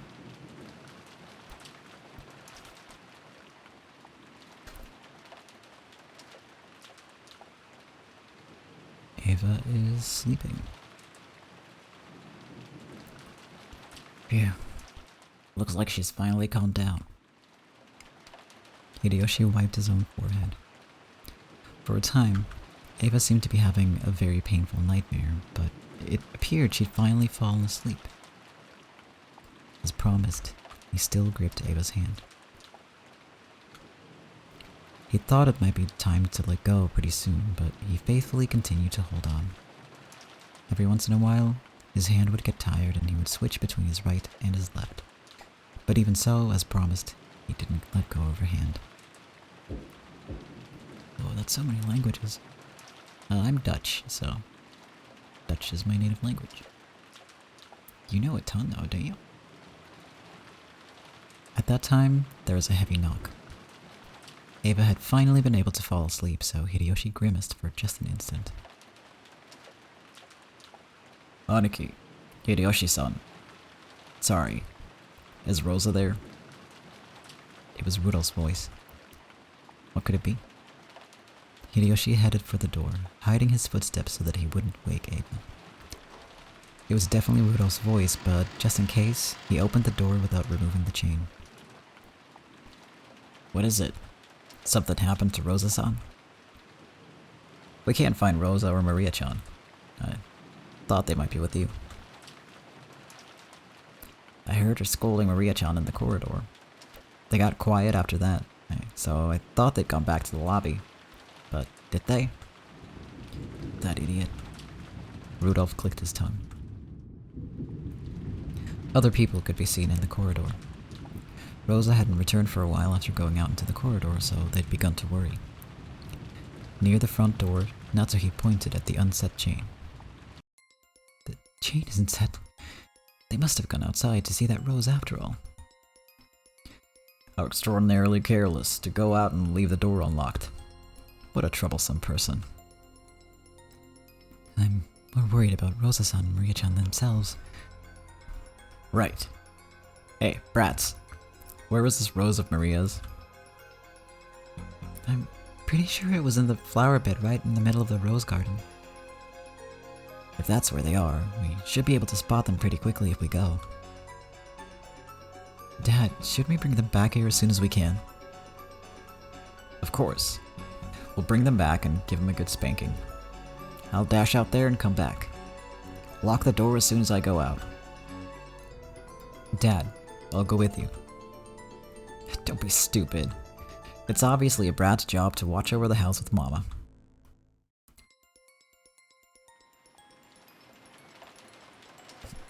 What is it? Did something happen? Sorry, did I wake you up? It seems Rosa-san took Maria-chan outside. How reckless of her. Rosa and Maria-chan are outside? In the rose garden? That's right. Oh, did you hear? Maria-chan was causing a ruckus because she wanted to see this rose. They mustn't go into the rose garden. Tell Rosa to stop. There's no telling her to stop now. It looks like they left a while ago. Seriously, how reckless of them. That's not it. Not the rose garden. There's a witch there. She's waiting for a sacrifice. Rosa, you mustn't go. Ava cowered again, holding her head. Her complexion looked very bad.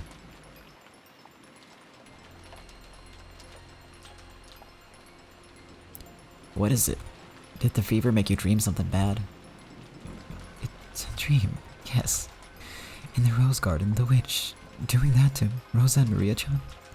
That's right. It's a dream. It must be. Calm down. I'm here in this room, and the chain is set. The shutter's closed on the window, and we even got a gun. This room is just like a fort. There's nothing to be afraid of. Hideyoshi beat his chest, trying to calm her, but Ava's insecure expression didn't change. Under the covers, Ava kept praying that the grotesque nightmare she just had was only a dream.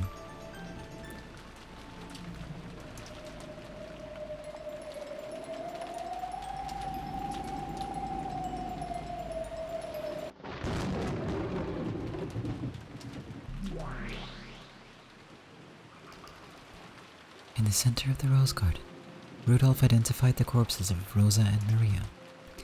After that, he returned to the guest house, called for help, and carried both of them into the guest house. If we can trust Nanjo's examination, the cause of Rosa's death was a stab to the medulla oblongata, with the pointed gate of the fence. It is thought that Maria's death was due to strangling with bare hands. However, due to the devil's proof, we cannot discount a misdiagnosis. I will say it in red. Rosa and Maria died. The causes of death were as Nanjo diagnosed. She wasn't eaten by a spider, nor was she crushed by a mountain of cake. Don't worry. So, you argue that even though you toyed with their deaths so much, it's all fine because the corpse is neat, clean? I definitely won't forgive you.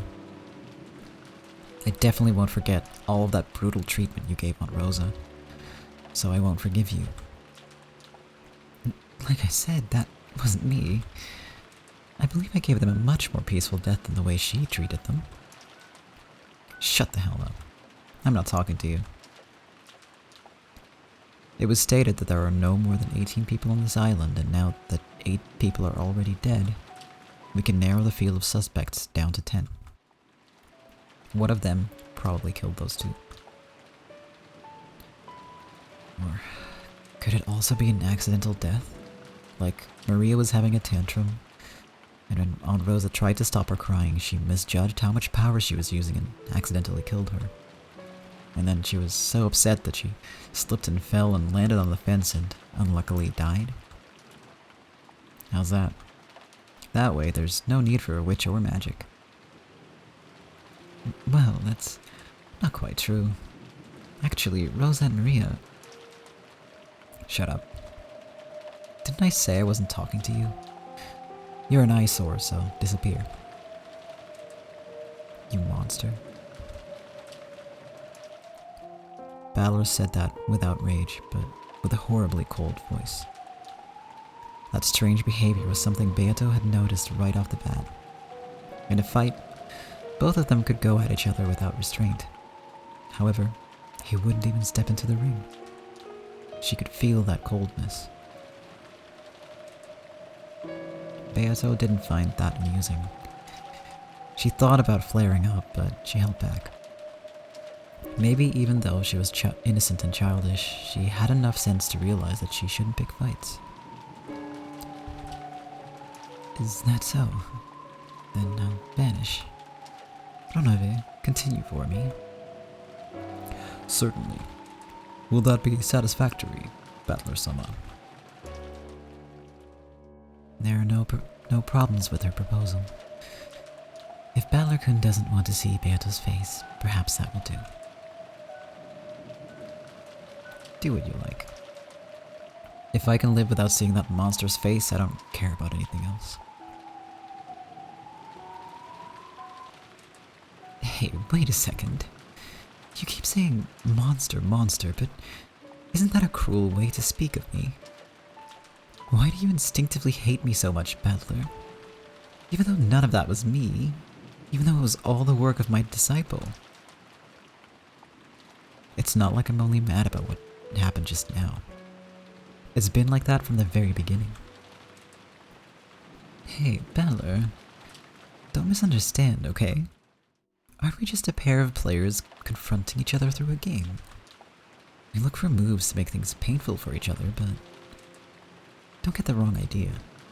I don't hate you because you're my rival in this strange game about whether I accept you as a witch or not. I just can't forgive how senselessly cruel you are. Well, serial murders are a part of this game. It's probably impossible to avoid a little cruelty. I'm not just talking about what just happened. There was the last time, and the time before that too. Tearing everyone's stomachs open and stuffing them with sweets, plowing their faces. What was the point of all that? That's... well... When it comes to closed room murders and tricks and alibis, I'm willing to give you a pass. You want to claim that this is a murder done by magic? So I'll grudgingly accept that those complicated crimes need to occur. But what exactly is the point of all those grotesque murders? What? Nothing much. That's right. They don't mean anything. You're just fooling around by mangling the corpses for fun. That has nothing to do with whether you're a witch or whether it could or couldn't be done with magic. You're just exploring the depths of cruelty for fun. This isn't about whether you're a witch or anything like that. They're just some things I can't forgive as a human. What do you mean, as a human? For example, the 6 people of the first twilight for this game. Well, other than Grandfather being burned black, the other corpses were killed in a normal way, without any unnecessary shaming of the dead. It wasn't clear whether the weapon was a spear or a gun, but anyway, as far as killing goes, that was acceptable. It was much better than the nonsensical grotesqueness and cruelty from the first Twilight last time, or the time before that. And this time, there were 6 closed rooms tied together to make a closed room chain. That was sort of interesting. When we were going back and forth, wrong voice. When we were going back and forth with each other that time, to be perfectly honest, I thought it was just a little fun. You were frantic to make me accept your existence, and I was frantic trying to deny it. We were both frantically doing all we could. This may sound weird, but I felt a faint sense of sportsmanship between the two of us. We exist in conflict, but I faintly thought that we might not be completely unable to understand each other's existence. But just now, that feeling was blown away without a trace. That's what you're misunderstanding. That wasn't me. That's not it. That's not what I'm talking about. You watched Aunt Rosa being killed horribly over and over, and you sneered at it like it was an interesting show. When I saw that, I was deeply disappointed in you. When I realized that your decision to kill them in a slightly better way this time was nothing more than a faint whim, and that nothing had changed in your cruel character, I was deeply disappointed. On the contrary, you were even genuinely enjoying those brutal deaths. You weren't just acting as cruel as you could to bully me. You truly, genuinely enjoy cruelty. Your character lets you enjoy it. You said I'd probably think that Aunt Rosa being brutally killed over and over was fun. You weren't joking. You enjoyed it from the bottom of your heart, wanted me to sympathize, and said that I'd probably think it was fun. In that instant, I lost respect for you and realized the truth. The problem isn't whether you're a witch or not. I will not forgive that cruelty of yours, and I can't understand it. I can't forgive it either. Still, I'll continue this game of whether to accept or deny witches. I won't step down and accept my own defeat. However, your pointless cruelty is absolutely unnecessary for that game. So I've decided that I won't accept you as my opponent. Ronove is 100 times better. He doesn't have the same cruel hobby you do. Even if he does, he doesn't have the same awful taste to show it off in front of me. That's right, you have awful taste. You're heartless and cruel, so you can't understand. That's unpleasant in an opponent. So I don't want to see your face again. As Battler went on and on by himself, Beata was shocked into silence for a long time. Maybe she couldn't understand what she was being told, and this was a sign that she was doing all she could in an effort to understand. For a while, she kept switching between angry expressions, frustrated expressions, bold expressions, as though even she herself didn't know what attitude she should take. In the end, she made her face into a candid expression as though she had come to her senses, and shrugged her shoulders as though she was tired.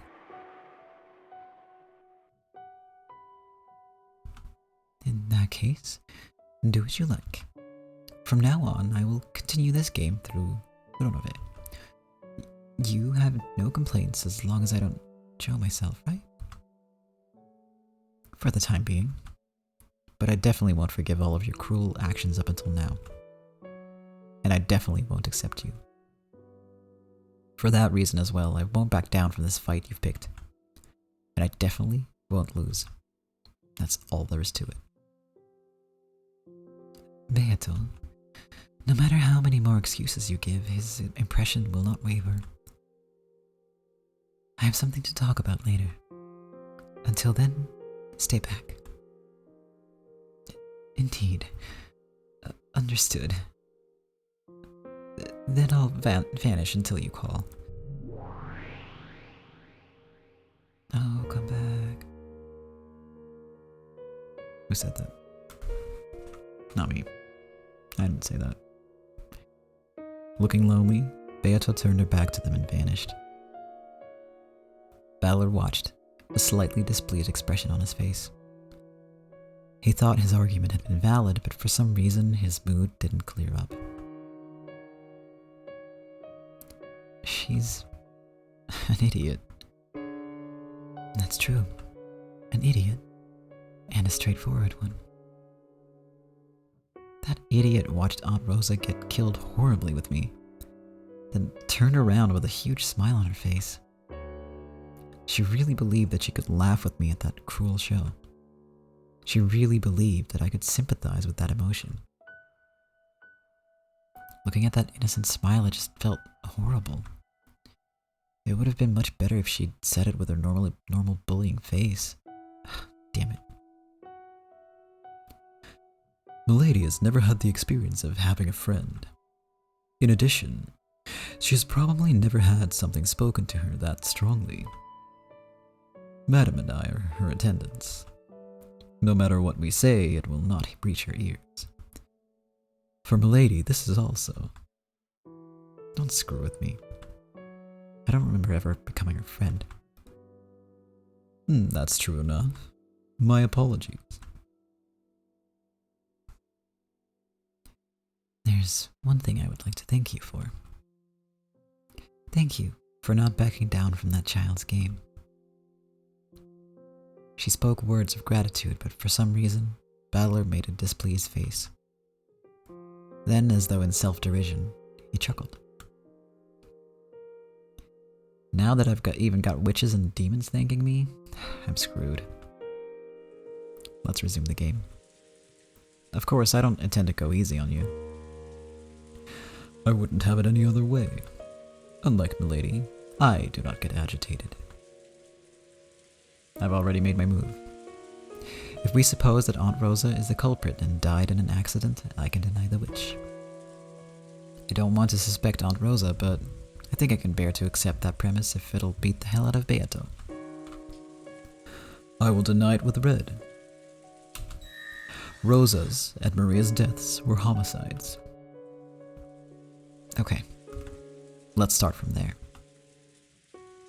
Damn, I'm just not getting fired up.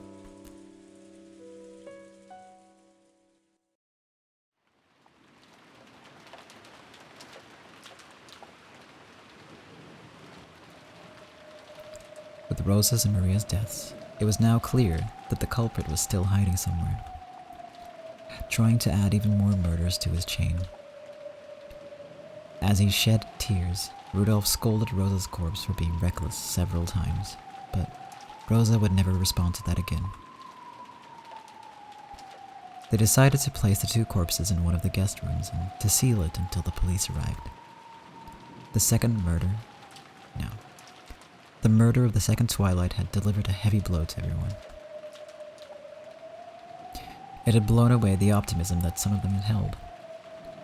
The thought that a crime didn't actually occur and it was all a game or a farce by Kinzo and the servants.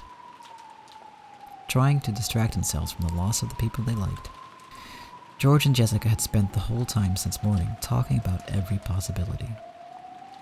And yeah, it's totally understandable. I'm just biased because I just like her a lot. I'm very biased. It's a problem.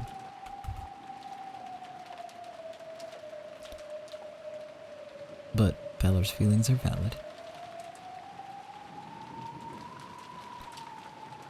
And they had distracted their hearts by supposing that these murders might actually have all been an act, and that Shannon and Kanon were only pretending to be dead. When the next murder occurred, it destroyed that thought, and they were once again struck by the fact that the person they liked had most definitely been killed. The tears that they thought had died away began to drip down once more, and Battler couldn't think of anything to say to them.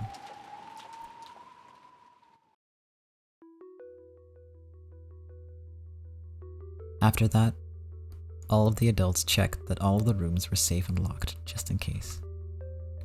They made certain that the shutters on all of the windows were down and locked, and they confirmed that no one suspicious was hiding anywhere. On top of that, they checked their weapons once again. Checked with each other to make sure they were mentally prepared, so that they wouldn't hesitate to fire off a preemptive shot if they saw the shadow of a mysterious person. Rosa's gun had been found near the scene of the crime. Someone had gone out of their way to leave it there, so everyone suspected that it was some kind of trap. But when Hideyoshi delicately used a fire iron to fire off test shots, it was able to discharge without incident.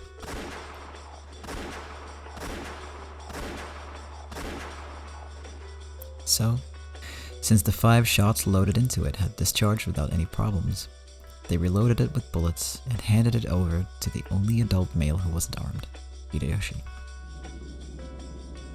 However, The fact that it had been able to fire off 5 shots gave rise to a certain paranoia. This short-barrel Winchester could hold only 5 shots. In other words, Rosa hadn't fired even once. And yet, the 2 had probably been killed by someone with their bare hands. This meant there was a possibility that the crime had been committed by someone whose face they knew. Thank you, Anna, I will save. Oh, we're on page 3 now, don't you?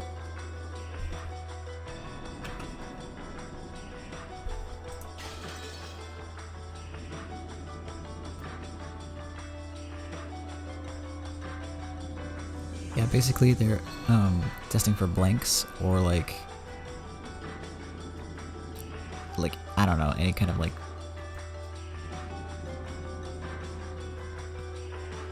you know, any kind of trap. I can't really come up with other shit that you would trap a gun with, but you know. It's a waste of ammo, for sure, but they didn't know beforehand that it would be. Yeah.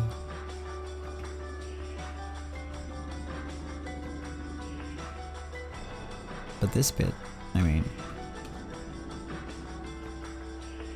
this is the creepy part. When the first murder occurred, I privately thought of the possibility that it was all an act. My apologies to Dr. Nanjo, but if he had actually been an accomplice, I thought the deaths of all the servants might possibly have been a massive, elaborate acts by father. And after all, the closed room situation they were in couldn't have been created unless we supposed that it was all an act. We also suspected that. No, I still want to believe that that's the case. My apologies, but that is not so. I am quite old. I might possibly make a misdiagnosis. However, I would never mistake whether they were alive or dead. I get it. Don't go out of your way to say it out loud, Dr. Nanjo. My apologies. They had no way of knowing, but Beato had already used the red to proclaim the deaths of the 6. No, the deaths of all victims so far in this game. That faint dream that it was all a farce, that the victims were actually alive. I'm so sorry to say it, but that's impossible. In that case, it makes more sense to assume it's someone familiar with the mansion. Someone hiding around and carrying out a really well-polished crime. So ever since the typhoon came to this island and sealed it off from the outside world, there's been more than 18 people here. Of course, there was no way for them to know about that either. That claim of Rudolph's has also been denied and read. There are no more than 18 humans on this island. I might have a way to look at it that keeps things consistent, at least a little. Simply put, this person in hiding is someone who shouldn't really be on this island right now. And yet, there's a likelihood that they were someone Rosa-san knew, someone she'd let her guard down around.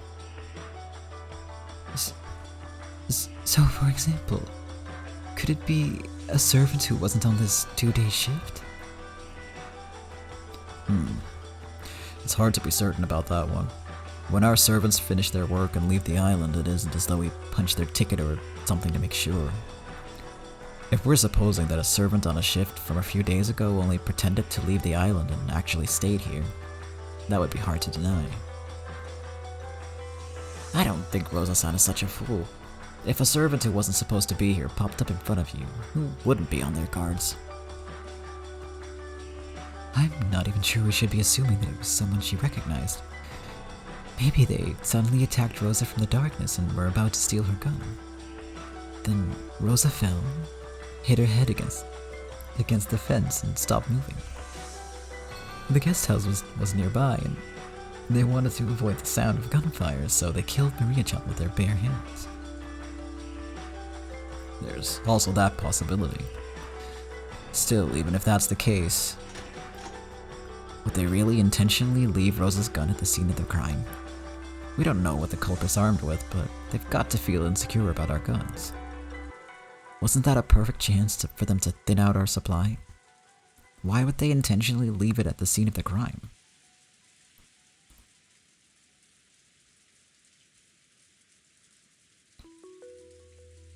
At first, I thought that gun was a trap. That's what chessboard thinking says it should be. By purposefully leaving it, they wanted to make one of us touch it. And they must have wanted us to pull the trigger. I was sure that something dangerous had been done to it to make it explode and cause massive injuries. But it was actually okay. The culprit probably panicked. I'll bet that right now they're regretting that they missed their chance to steal a gun. I don't like it. It ticks me off. Like it's a message from the witch saying she isn't even scared of guns. However, in any event, this is truly a fearsome opponent. Even at a glance, they should have been able to tell that Rosa had a gun. To think that they attacked her despite that. The fact that they are unafraid of guns should not be taken lightly. Indeed, it's as Natsuhi says. We should probably be even more cautious than we have been. This is just for peace of mind, but at the time you think Rosa's son was attacked outside, where was everyone? Natsuhi and I were here, along with Rudolph and Kiria-san. I can guarantee their alibis. Ava and I were together. I can guarantee that. Giordaniki, Jessica, and I were together. When Aunt Rosa yelled at us to return to the second floor, we retraced our steps back to the cousin's room, all dejected. Back then, if we hadn't let Maria go, saying that isn't going to change anything. Dr. Nanjo? I was reading a book in a room on the second floor. I was by myself, so no one can verify my alibi, but I believe that everyone saw me return to the second floor with the children. Once I say this, it'll never end, but what if you jumped out the window, attacked Rosa, then climbed back up using a rain gutter or something? Don't be absurd. How could I perform a feat such as jumping down from the second story or climbing up with his sole body? Let us stop suspecting each other. It's more important that we trust each other and, for the children's sakes as well, defend this place until the very end. You're right. It's like Natsuhi-san says. For now, let's stop suspecting each other. That's right. We may be useless as far as searching for the culprit is concerned. We can only stay alive until tomorrow, inform the police, and follow their instructions. Because the police will definitely expose who the culprit is.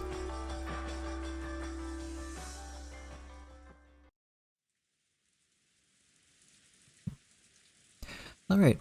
I'm not gonna lie, I was looking for a cliffhanger, but we're not gonna end on a big cliffhanger this time. It's just gonna be regular story times.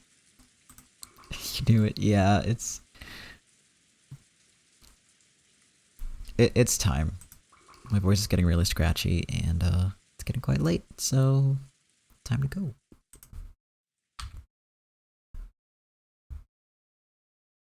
But yeah, this was another fun episode.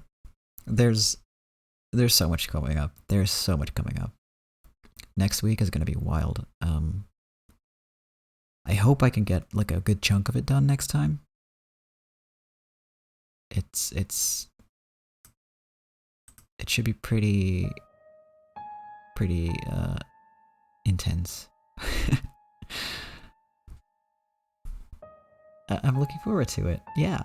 Let me put up my ending screen. There we go.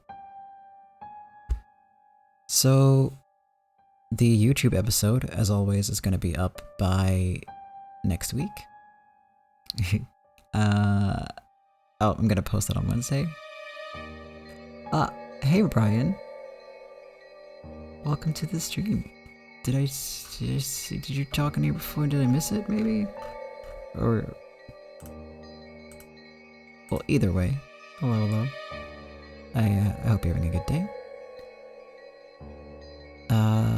Just trying to think of... Yeah, next week, Wednesday, is when I'll post this episode on YouTube. You're a lurker. Well, thank you for lurking. I really appreciate it.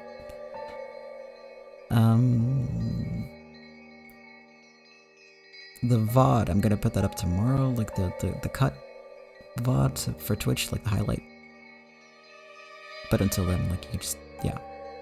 There's not gonna be a difference between that and the regular episode this time. I just cut the beginning off so it's a little shorter. It's nicer to watch. We do have new emotes. If you missed it, there's 2 new ones.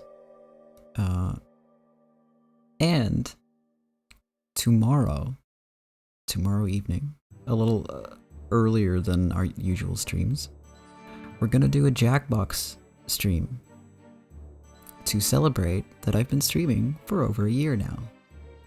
It's gonna be the 1-year anniversary stream, hell yeah. So I'm gonna hang out with my friends and do Jackbox games, and you can join in if you want. That's gonna be tomorrow, and it should be a lot of fun. And I think that's it in terms of announcements. There's another Mystery Monday on Monday, so if you haven't seen any of those yet, or... Thank you, Lulu. Thank you for the bits, I appreciate it. Gosh, yeah, we're gonna continue Rusty Lake. Last week's it's not Rusty Lake, it's Cube Escape, I keep mixing them up. This week's episode, I should say, was wild and spooky, so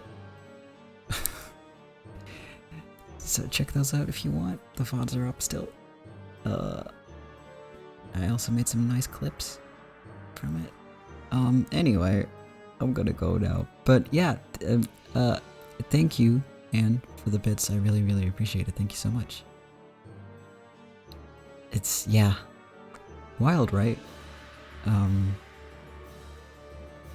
It's really weird that I managed to keep doing this for so long, and that, I don't know, I'm just really grateful that you're all here watching and that you're having a good time. And, yeah, that's kind of it for today. It was a longer outro than normal, but I had a lot to go over. And,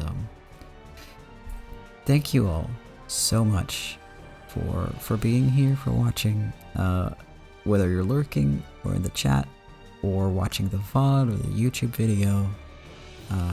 Thank you. Thank you for the bits. Thank you for the subs. It's mind-blowing that you're all doing that. I cannot begin to say thank you enough, and just for your company as well. And thank you for enjoying Umineko, because that game means a lot to me. I can try and I will. Yeah. Have a wonderful day. And I'll see you tomorrow maybe? And otherwise, hopefully next week. I know, Lulu. I almost hit the stop button on. Oh my god, Fleece, hi. And bye. Thank you for lurking. Yeah, I'm gonna go now. Have a great evening. See you next time. And thank you again. Bye-bye.